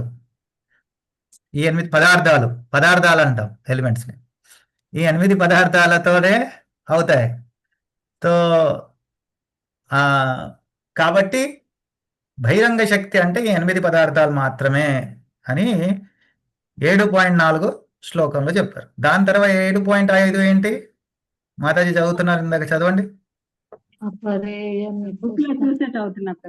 అపరేయ మితస్త్వన్యాం ప్రకృతి విద్ధి మే పరాం జీవభూతాం మహాబాహో యయేదం ధార్యతే జగత్. ఇది నేర్పించారా? ఇది ఇంపార్టెంట్ శ్లోకాలు ఉందా? దీనికి వ్యతీతంగా జీవుడు, ఈ జీవుడు ఈయన లక్షణం ఏంది? ప్రకృతిం విద్ధిమే పరం, ప్రకృతికి పరం. అన్యంగా జీవభూతం మహాబాహో యయేదం ధార్యతే జగత్. ఈ బహిరంగ శక్తిని తాను మ్యానిపులేట్ చేయగలుగుతాడని. అంటే ఇప్పుడు మనము ఈ బహిరంగ శక్తిని ఉపయోగించుకొని మనం వసతులను క్రియేట్ చేసుకుంటున్నాము, ఇల్లులు కట్టుకుంటున్నాము, ఈ కంప్యూటర్లు, ఫోన్లు ఇవన్నీ తయారు చేసుకుంటున్నాము. మనం ఈ బహిరంగ శక్తిని మ్యానిపులేట్ చేయగలుగుతాము కాబట్టి మనము బహిరంగ శక్తికి అతీతమైన శక్తి, తటస్థ శక్తి అని వర్ణించాలి. దాని తర్వాత ఇక్కడ అంతరంగ శక్తి గురించి ఎక్కువ వర్ణించలేదు, దాని తర్వాత వర్ణిస్తారు. అంతరంగ శక్తి అంటే భగవంతుడి యొక్క నిజ శక్తి. తనకు భగవంతుడి యొక్క స్వరూపాన్ని, భగవంతుడి యొక్క ఇచ్ఛలని, వాంఛలని పరిపూర్ణంగా భగవంతుడి యొక్క ఆదేశాలను పాటించేది అంతరంగ శక్తి. ఇలా భగవంతుడికి 3 శక్తులు ఉంటాయి. అర్థమైందా? ఎస్ ప్రభుజీ. ఈ పాయింట్స్ అన్ని గుర్తుపెట్టుకోవాలి మీరు. భగవంతుడికి ఎన్ని ముఖ్యమైన శక్తులు అనగానే ఈ 3 అని మీరు చెప్పగలగాలి. మరి ఇంతకు ముందుకు మన మనస్సు యొక్క కార్యాచరణ ఏంటి అంటే 3 కార్యాచరణ ఉన్నాయి మనస్సు. అవన్నీ ఇలా గుర్తుండిపోవాలి మీకు ఎక్కడ ఒక్కడ. ఎందుకంటే ఇలా గుర్తుంటేనే మనము శాస్త్ర అధ్యయనం చేయడానికి తోడ్పడుతుంది. శాస్త్రాల్లో ఇచ్చిన వ్యాఖ్యానాలు దాన్ని బట్టి మనం ఆలోచిస్తేనే అప్పుడు అది కంటెంప్లేషన్ అవుతుంది, చింతన, శాస్త్రయుక్తమైన చింతన. లేకపోతే మనం మన భౌతిక విలువల్ని అందులో యాడ్ చేసేస్తాం, భౌతికంగా ఆలోచించడం మొదలు పెడతాం. మనకి ఏ విలువలు ఉన్నాయి కాబట్టి స్టార్టింగ్లో మనకి భక్తి గురించి ఎక్కువ తెలియదు కాబట్టి కొంచెం మనము సాధన చేయాల్సి ఉంటుంది. ఇలాంటివన్నీ కొంచెం గుర్తుపెట్టుకోవడము, కొన్ని శ్లోకాలు గుర్తుపెట్టుకోవడం. ఆ తర్వాత ఇవన్నీ కొంచెం అర్థమైన తర్వాత దాన్ని ఉపయోగించి అప్పుడు శాస్త్రయుక్తమైన చింతన చేస్తున్నప్పుడు మెల్లమెల్లగా మన భౌతిక చింతన ఏదైతే మన కామ, క్రోధ, లోభ, మోహ, మద, మత్సర్యతో నిండిన చింతన ఉంటుందో దాని నుంచి బయటపడతాం. కాబట్టి ఎక్కువ మీరేమీ బాధపడవద్దు. నేను ఒత్తి కొన్ని సార్లు అందరినీ టెస్ట్ చేస్తే మీకే హెల్ప్ చేయడానికి కదా. సరేనా? మాతాజీ, బీనా మాతాజీ గారు. ఇప్పుడు బహిరంగ శక్తులు వచ్చేసి ఈ స్థూల శక్తులు, సూక్ష్మ శక్తులు కలిపి బహిరంగ శక్తులు. తర్వాత అంతరంగ శక్తి వచ్చేసి భగవంతుని యొక్క నిజ శక్తి. జీవశక్తి వచ్చి తటస్థ శక్తి. ప్రభుజీ అవునవును, తటస్థ శక్తి. జీవులందరూ తటస్థ శక్తులకు వస్తారు. ఓకే ప్రభుజీ. ఇంకొకటి వచ్చేసి మనము వేదాలలో అనేక మార్గాలు ఇచ్చారు కదా, దానిలో కర్మకాండ, జ్ఞానకాండ, ఉపాసన కాండ అన్నారు. మనం కర్మకాండ గురించి మాట్లాడుకున్నాం, జ్ఞానకాండ గురించి మాట్లాడుకున్నాం, ఉపాసన కాండ గురించి చెప్పలేదు. ఉపాసన అంటే వర్షిప్, భగవంతుపాసన. ఉపాసన కాండల్లో మళ్ళీ రెండు వర్గాలు ఉంటాయి. ఒకటి దేవి దేవత యొక్క ఉపాసన, ఒకటి భగవంతుడి యొక్క ఉపాసన. కర్మకాండాలు అంటే కార్యాల ద్వారా మనము ముందుకు వెళ్ళాలనుకోవడం. ఈ యొక్క వర్గీకరణ ఎందుకున్నంటే శాస్త్రంలో కర్మకాండలు అంటే నేను కర్మ చేయడం వల్ల ముందుకు వెళ్తానని, నేను ఈ కర్మలు చేస్తే అందులో అన్నిటికన్నా అందులో ఫేమస్ ఏంటి, నీకు ఈ పాపం చేస్తే దీనికి పశ్చాత్తాపంగా నువ్వు ఈ కర్మ చెయ్యి, ఇక్కడికి వెళ్ళు, ఈ చెట్టు చుట్టూ ఇన్నిసార్లు తిరగాలి, ఇది చేయాలి, అది అదంతా కర్మకాండ. జ్ఞానకాండ ఏంటి, నువ్వు ఈ జ్ఞానాన్ని పొందితే ఆ జ్ఞానం వల్ల అజ్ఞానానికి దూరంగా అవుతావు, నువ్వు ఈ వేద పఠనం చెయ్యి, ఇది చెయ్యి, అది చెయ్యి అని చెప్తారు. ఉపాసన అంటే భగవంతుడి యొక్క సేవ, ఉపాసన చెయ్యి అని. ఆ ఉపాసనలు మళ్ళీ 2 వర్గాలు ఏంటి, దేవి దేవతల యొక్క ఉపాసన మరియు భగవంతుడి యొక్క ఉపాసన. దేవి దేవతల యొక్క ఉపాసనని భగవంతుడు ఏమన్నారు, అవిధి పూర్వకం. గీతలో నన్నే పూజిస్తారు కానీ విధిపూర్వకం, నిరాకారం. భగవంతుడిది, ఆ భగవంతుడిని పూజించకుండా దేవి దేవతలను పూజిస్తే అది అవిధి పూర్వకం అవుతుంది. కాబట్టి భగవంతుడినే పూజన చేయాలి, అది ఉపాసన కాండ. ఉపాదర్శన కాండాలో ముఖ్యమైనది. సో కాబట్టి కానీ కర్మకాండ, జ్ఞానకాండ అప్పుడప్పుడు రెండు కాండలలోనే వర్ణిస్తారు. కర్మని తక్కువగా, జ్ఞానకాండ దానికన్నా సుపీరియర్గా ఎక్కువగా వర్ణించి చెప్తారు. ఇవన్నీ అంటే ఎలా వర్గీకరిస్తారు అనేది వారి వారి ఆ, దృష్టికోణం నుంచి ఉంటుంది. మన ఓకే ఏంటి, ప్రభుజీ. మన కార్యాలు మరియు జ్ఞానం, ఆ ఏదైతే కార్యం చేస్తావో, ఏదైతే జ్ఞానం ఉందో అది భగవత్ సేవకు అనుగుణంగా లేకపోతే అది వ్యర్థం అనే విషయాన్ని చెప్తున్నాం, తెలియజేస్తున్నాం. కాబట్టి అక్కడ కర్మ యొక్క, జ్ఞాన యొక్క వీక్నెస్ ఏంటి దాన్ని మనం తెలియజేస్తున్నాం. అలా అని కర్మ జ్ఞాన అనేది మనం ఏ కర్మలు చేయకూడదు, అసలు జ్ఞానాన్ని పొందకూడదు అనే విషయం చెప్పట్లేదు. ఏదైతే భగవంతుడి భక్తికి అనుకూలంగా ఉండదో అది మాత్రమే వ్యర్థం అనే విషయాన్ని తెలియజేస్తున్నాం అనమాట అక్కడ. ఇంకొక పాయింట్ ప్రభుజీ, ఇంకో ఉమ్, డౌట్. మంగళాచరణలో 4 విషయాలు చర్చిస్తారు. ఒకటి ఉమ్, స్టూడెంట్ యొక్క క్వాలిఫికేషన్ అన్నారు, ఇంకా మిగతా 3 ఉమ్. ప్రభుజీ, మిగిలిన 3 అధికారి, దీని స్టూడెంట్ యొక్క క్వాలిఫికేషన్ ని అధికారి అంటారు. అధికారి. దాని తర్వాత ప్రయోజన. ప్రయోజన అంటే దీని ద్వారా ఈ పుస్తకాన్ని చదివితే మీకు దీనివల్ల మీకు ఏం ప్రయోజనం ఉంటుంది, దీనివల్ల మీకు లాభం ఏంటి, అది అధికారి, ప్రయోజన, విషయ. ఈ పుస్తకంలో ఏ విషయాన్ని గురించి చర్చించారు అది విషయం. దాని తర్వాత లాస్ట్ వచ్చి సంబంధ. అనేక రకాల సంబంధం ఉంటుంది, కానీ ఈ అధికారికి మరియు విషయానికి సంబంధం ఏంటి, ఈ పుస్తకంలో చర్చించిన విషయానికి ఈ పుస్తకాన్ని చదివే వ్యక్తికి మధ్య కలిగే సంబంధం. అంటే ఈ విషయాన్ని చర్చించడం ద్వారా ఈ స్టూడెంట్ ప్రయోజనాన్ని ఎలా పొందుతాడు అనేది ఆ సంబంధంలో వర్ణిస్తారు. సో ఇప్పుడు మనము ఈ మంగళాచరణలు చూస్తే ఈ 4 విషయాలు చర్చించారు. ప్రతి ఒక్క పుస్తకంలో ఎవరు ఆచార్యులైనా, శాస్త్రీయబద్ధంగా వ్యవహరించే ఏ ఆచార్యులైనా తమ యొక్క మంగళాచరణలో ఇవి ఉంటాయి. ఇప్పుడు మనకి దీని తర్వాత మళ్ళీ నెక్టర్ ఆఫ్ ఇన్స్ట్రక్షన్ ఉంది, ఉపదేశామృతం. దానిలో ప్రభుపాదుల వారు రాస్తారు, అది కూడా మంగళాచరణ ఇలాగే ఉంటుంది. శాస్త్రీయబద్ధంగా ఉన్నవి ఎప్పుడు ఎగ్జాక్ట్గా ఉంటాయి. మనం ఏదైనా రాస్తే మన ఊహాగణాల్లో అప్పుడు ఏది అనిపిస్తే అలా రాసుకుంటూ పోతాం. దానివల్ల అందుకే ఎవరికి పెద్ద ప్రయోజనం ఉండదు, ఎందుకంటే అది సైంటిఫిక్ కాదు. ఆచార్యులు రాసేది ఎప్పుడు సైంటిఫిక్గా ఉంటుంది. భగవంతుడు ఏదైతే రూపాన్ని ఇచ్చాడో అదే ఫాలో అవుతారు.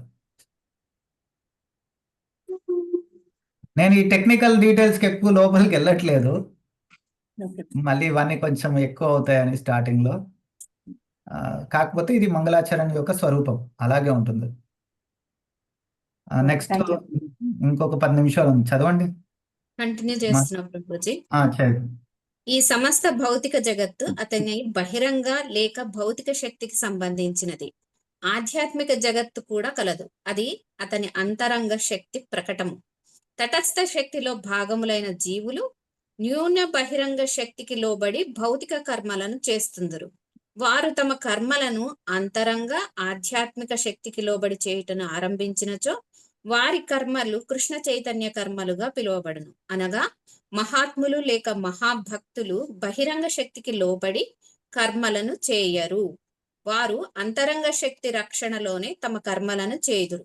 భక్తియుక్త సేవ లేక కృష్ణ చైతన్యంతో చేయు కర్మలన్నీ ప్రత్యక్షంగా అంతరంగ శక్తి నియంత్రణలోనే ఉండును. దీని భావమేమనగా శక్తి అనేది ఒక రకమైన బలం.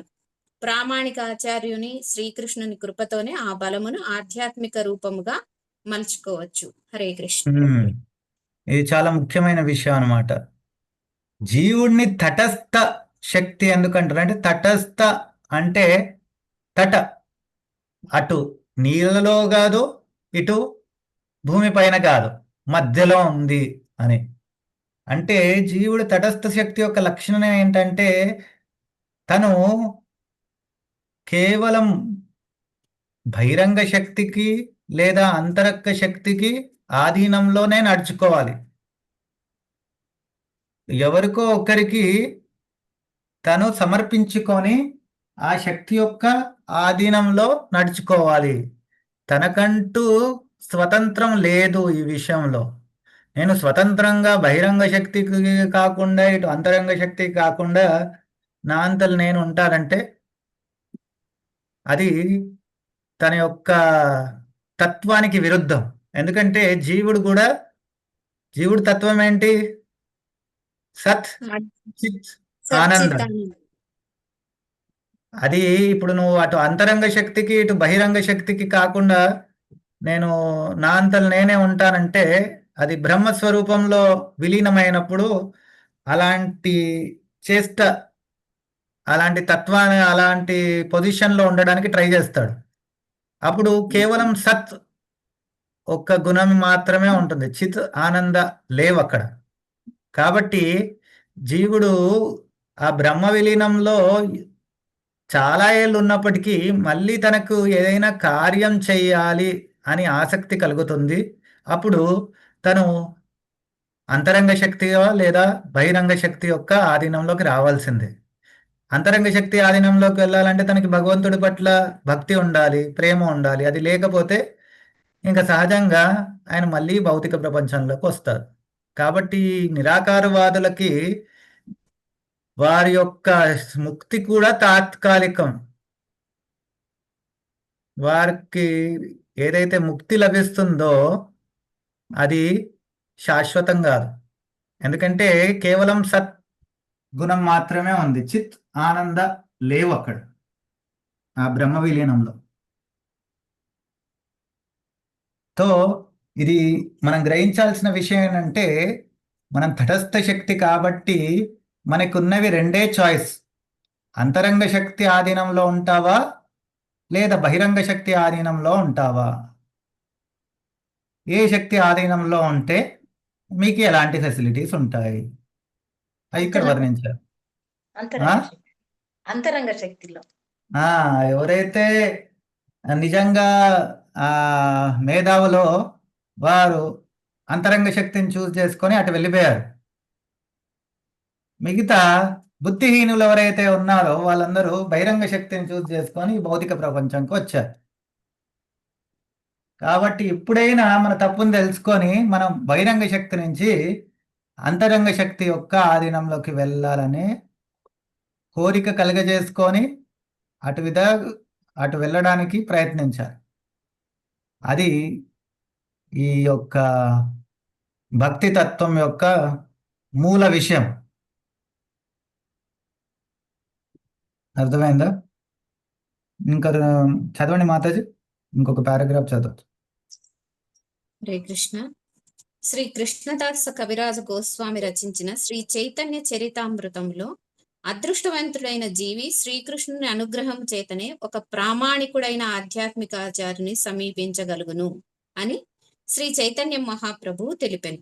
ఆధ్యాత్మిక జీవితం పట్ల ఆసక్తిని ప్రదర్శించు వారికి ప్రామాణికుడైన ఆధ్యాత్మిక ఆచార్యుని సమీపించు బుద్ధిని శ్రీకృష్ణుడే ప్రసాదించును. పిమ్మట అతని అనుగ్రహంతో ఒకరు కృష్ణ చైతన్య మార్గంలో పురోగమించును. ఈ విధముగా కృష్ణ చైతన్య మార్గము పూర్తిగా అంతరంగ శక్తి అనగా శ్రీకృష్ణుని మరియు ఆధ్యాత్మిక ఆచార్యుని ఆధీనంలో ఉండును. దీనికి భౌతిక జగత్తుతో ఎట్టి ప్రమేయము ఉండదు. మేము శ్రీకృష్ణుడు అని తెలిపినప్పుడు అది దేవాది దేవుడు, అతని అనేక అవతారములు అని గ్రహించవలెను. అతడు తన స్వరూపాంశాలతో మరియు విభిన్నాంశాలతో విస్తరించును. శ్రీకృష్ణుడు అనగా సమస్తమును కలిగినట్టి వాడు. సాధారణంగా ఏమైనను శ్రీకృష్ణుడు అనగా శ్రీకృష్ణుడు మరియు అతని స్వాంశ విస్తరణలు బలదేవునిగా, సంకర్షణునిగా, వాసుదేవునిగా, అనిరుద్ధునిగా, ప్రద్యుమ్నునిగా, రామునిగా, నృసింహ భగవానునిగా, ఇంకను అనేక అసంఖ్యాక అవతారములుగా శ్రీకృష్ణుడు తనను తాను విస్తరించుకొనును. ఈ అవతారములు సముద్రంలోని తరంగములకు వలె అసంఖ్యాకములని శ్రీమద్ భాగవతము వర్ణించెను కనుక శ్రీకృష్ణుడు అట్టి సమస్త అవతారములతో పాటు అతని శుద్ధ భక్తులతో కూడి ఉండును. బ్రహ్మ సంహితలో శ్రీకృష్ణుడు అవతారములన్నీ నిత్యము ఆనందమయము జ్ఞాన నిధానములుగా వర్ణింపబడెను. హరే కృష్ణ ప్రభుజీ. ఇదే సచ్చిత్ ఆనంద అంటే నిత్యము ఆనందము మరియు జ్ఞానం. ఇలా భగవంతుడి యొక్క స్వరూపంకి మళ్ళీ అలా దానికి ఎక్స్పాన్షన్స్ అంటాం మనం. దాని యొక్క భగవంతుడి యొక్క తత్వము, విష్ణు తత్వము, దానికి మళ్ళీ అనేక రూపాలుగా భగవంతుడు అవతరించి భక్తుడి యొక్క కోరికల మేరకు వారితో సంబంధం ఏర్పరచుకుంటారు భగవంతుడు. కాబట్టి అందుకే భగవంతుడికి అనేక అవతారాలు ఉన్నాయి. ఎందుకంటే జీవులు కూడా అనంతం, ఎన్నో లెక్కలేని జీవులు ఉన్నాయి. అందుకే భగవంతుడు కూడా అనేక రూపాలుగా తీసుకొని ప్రతి ఒక్క జీవిని పరిపూర్ణంగా సంతృప్తి పరిచేటట్లుగా ఏదైతే సేవ చేయగలిగే అవసరం అవసరాన్ని ప్రసాదిస్తాడు అనమాట భగవంతుడు. చదవండి మాతాజీ. హరే కృష్ణ ప్రభుజీ. భక్తియుక్త సేవ అనగా కృష్ణ చైతన్యముతో దేవాది దేవుడైన శ్రీకృష్ణునకు దివ్యానందమును కలిగించు అన్ని రకముల అనుకూల సేవలు అని అర్థం. దివ్యానందమునకు ప్రతికూలములైన కర్మలు భగవత్ సేవకు అంగీకరింపబడవు. ఉదాహరణకు రావణుడు, కంసుడు, హిరణ్యకశిపుడు వంటి అసురులందరూ నిరంతరం శ్రీకృష్ణున్నే స్మరించేవారు. కానీ వారు అతడిని తమ శత్రువుగా స్మరించిరి. అట్టి స్మరణ భక్తి లేక కృష్ణ చైతన్యంగా అంగీకరించబడదు. హరే కృష్ణ. ఇది భక్తి అనుకూల్యైన కృష్ణానుశీలనం కాదు, అది ప్రతికూల భక్తికి. ఇంకా చదవండి మాతాజీ, నెక్స్ట్ పారాగ్రాఫ్ చదవండి. నిరాకారవాదులు కొన్నిసార్లు శ్రీకృష్ణుడిని అతని పరివారము లీలలకు భిన్నుడుగా భక్తియుక్త సేవను అపార్థం చేసుకుందరు. ఉదాహరణకు భగవద్గీత కురుక్షేత్ర రణరంగంలో ఉపదేశింపబడినను శ్రీకృష్ణుడే ప్రధానము గాని కురుక్షేత్ర రణరంగము అట్లు ప్రధానము కాదని నిరాకారవాదులు వాదిస్తుందరు. కానీ భక్తులు కురుక్షేత్ర రణరంగము కేవలము ఒక ప్రదేశముగానే తమకు ప్రధానము కాదని, శ్రీకృష్ణుడు అనగా కేవలం శ్రీకృష్ణుడు మాత్రమే కాడని కూడా ఎరుగుదురు. శ్రీకృష్ణుడు ఎల్లప్పుడూ తన సహచరులతోనూ పరివారముతోనూ కూడి ఉండును. ఉదాహరణకు ఎవరైనను ఆ ఆయుధములను ధరించినట్టి వ్యక్తికి ఏదైనాను భుజించుటకు ఇమ్ము అనగా భుజించువాడు ఆ వ్యక్తియే కాని ఆయుధములు కావు. కనుకనే కృష్ణ చైతన్య మార్గమున భక్తుడు శ్రీకృష్ణుని పరివారము పట్ల మరియు అతడు సంచరించిన కురుక్షేత్ర రణరంగము వంటి ప్రదేశముల పట్ల కూడా తమ ఆసక్తిని ప్రదర్శించును. అంతేకాని ఏదో రణరంగం పట్ల అతడు ఆసక్తిని కనపరచడు. అతని ప్రధాన లక్ష్యము శ్రీకృష్ణుడు మరియు అతని పలుకులు, ఉపదేశములు వంటివి మాత్రమే. శ్రీకృష్ణుడు కురుక్షేత్ర రణరంగమును సంచరించుట ద్వారానే దానికట్టి పవిత్రత ఏర్పడినది. హరే కృష్ణ ప్రభుజీ. దాని తర్వాత ఇంకో చిన్న పారాగ్రాఫ్ ఉంది, చదవండి. సంక్షిప్తంగా ఇదే కృష్ణ చైతన్య మార్గ స్వరూపం. ఈ విషయమును అవగాహన చేసుకొనిన వ్యక్తులు భక్తులకు కురుక్షేత్ర రణరంగం ఎందుకు పవిత్ర ప్రదేశమైనదో సరిగ్గా గ్రహింపలేరు. శ్రీకృష్ణుని పట్ల ఆసక్తి పరుడైన వ్యక్తి సహజముగానే అతని వివిధ లీలల పట్ల, ప్రదేశముల పట్ల ఆసక్తిని ప్రదర్శించును. హరే కృష్ణ. ఇది ముఖ్యమైన విషయం.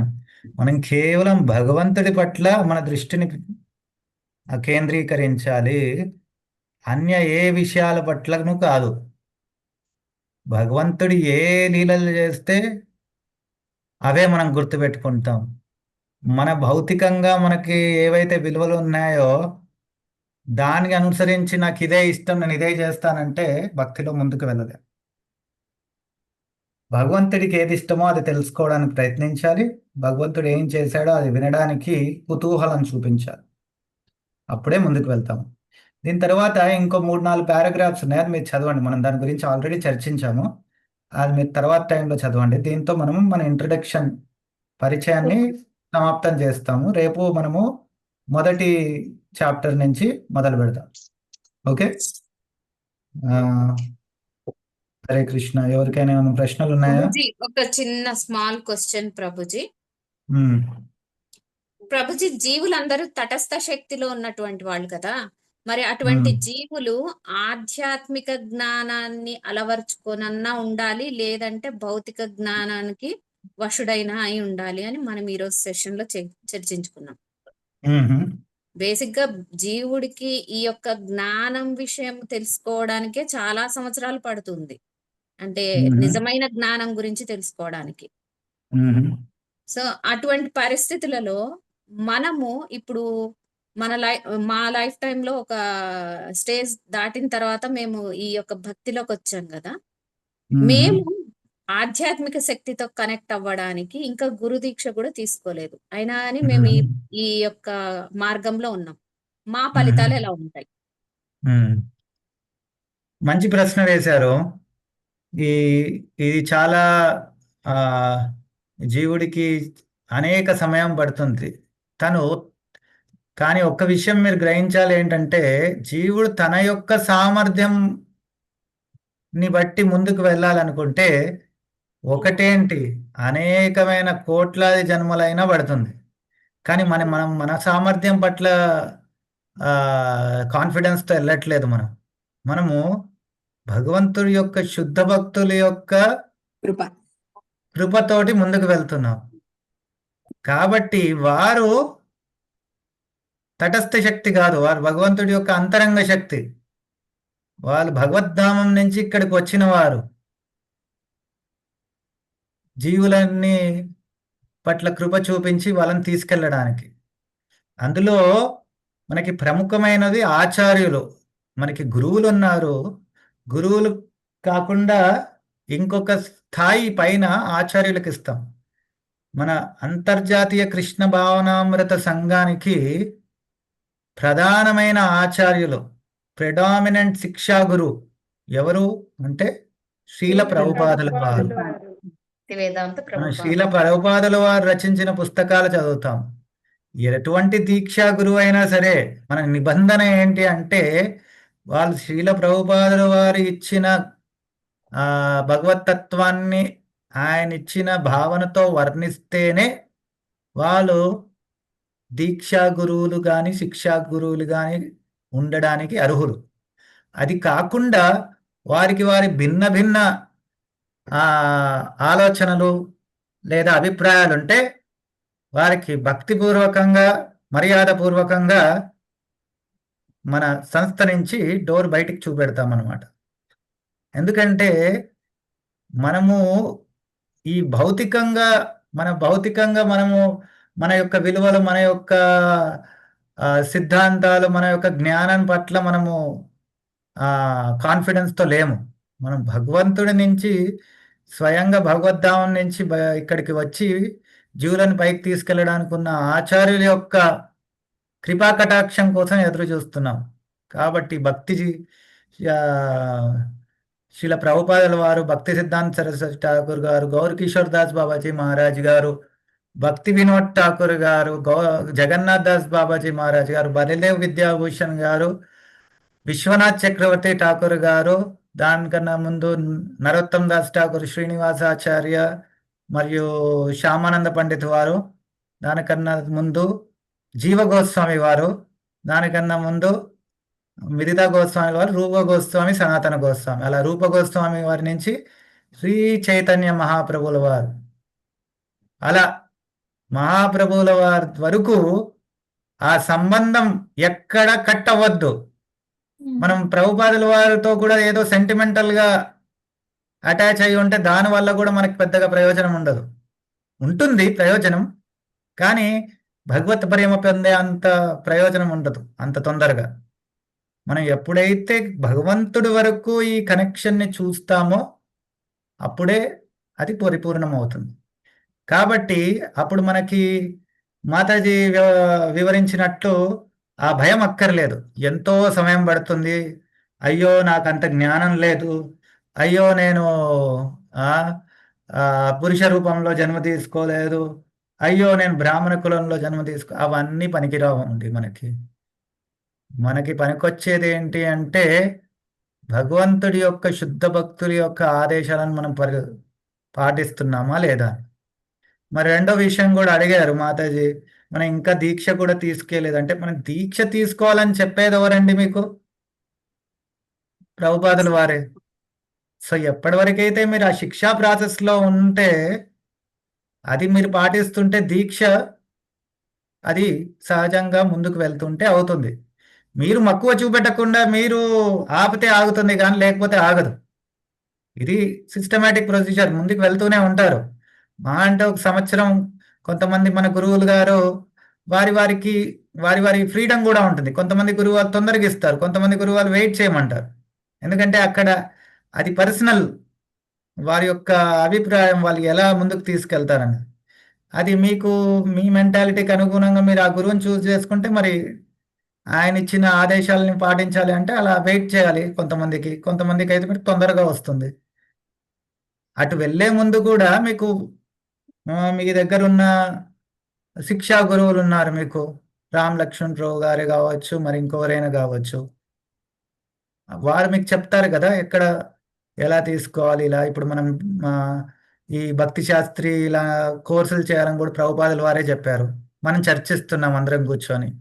ఇలా వైష్ణవ సాంగత్యంలో సంభాషణ చేసుకుంటూ అలా గురువు, సాధువు, శాస్త్ర ఈ మూడిటి ఆధారాలని, 3 పిల్లర్స్ని పట్టుకొని ఉండాలి. ఒకదాన్ని పట్టుకొని రెండింటిని వదిలేస్తే మళ్ళీ అది కూడా మనల్ని ముంచేస్తుంది. అందుకే గురువు, సాధు, శాస్త్ర 3 పట్టుకొని ఉండాలి. సరేనా? శాస్త్ర ధ్యానం చేయాలి, వైష్ణవుల సాంగత్యం తీసుకోవాలి, గురువు ఆదేశాన్ని పాటించాలి. ఈ 3 ఉంటే అది పవర్ఫుల్ అవుతుంది. అప్పుడు చాలా సునాయాసంగా ముందుకు వెళ్తాం అప్పుడు మనం. సరేనా? ఎస్ ప్రభుజీ. సమయం అయిపోయింది. ఇవాళ ఇక్కడికే ఆపేద్దాము. శ్రీ శ్రీ జగద్గురు శ్రీల ప్రభుపాదికి జై. శ్రీ రసామృత సింధుకి జై. శ్రీ గోస్వామికి జై. గౌర్ ప్రేమానంద్. హరే కృష్ణ ప్రభుజీ, చాలా బాగా చెప్పారు ప్రభుజీ. హరే. చాలా బాగా నాకు తెలుగు పెద్దగా అలవాటు లేదు. తెలుగులో మాట్లాడతాను కానీ ఇలా ఆధ్యాత్మిక సంభాషణలు తెలుగులో చెప్పే అలవాటు లేదు. కాబట్టి ఇంకా అంత అలవాటు కాలేదు తెలుగులో పదాలు. నాకు నచ్చింది ప్రభుజీ. బాగా చెప్తారు, బాగా మాట్లాడుతున్నారు ప్రభుజీ. హరే కృష్ణ. మాయాపూర్లో మీ క్లాస్ విన్నాను ప్రభుజీ నేను. అప్పుడే అవునా? చాలా బాగా అనిపించింది. చాలా బాగా చెప్పారనుకున్నాం మేము. మా ప్రభుజీ మీ ఇద్దరం మీ క్లాస్ విన్నాం అక్కడ. హరే కృష్ణ. సంతోషం. రేపు కలుద్దాం. ఓకే ప్రభు. హరే కృష్ణ ప్రభుజీ. హరే కృష్ణ ప్రభు.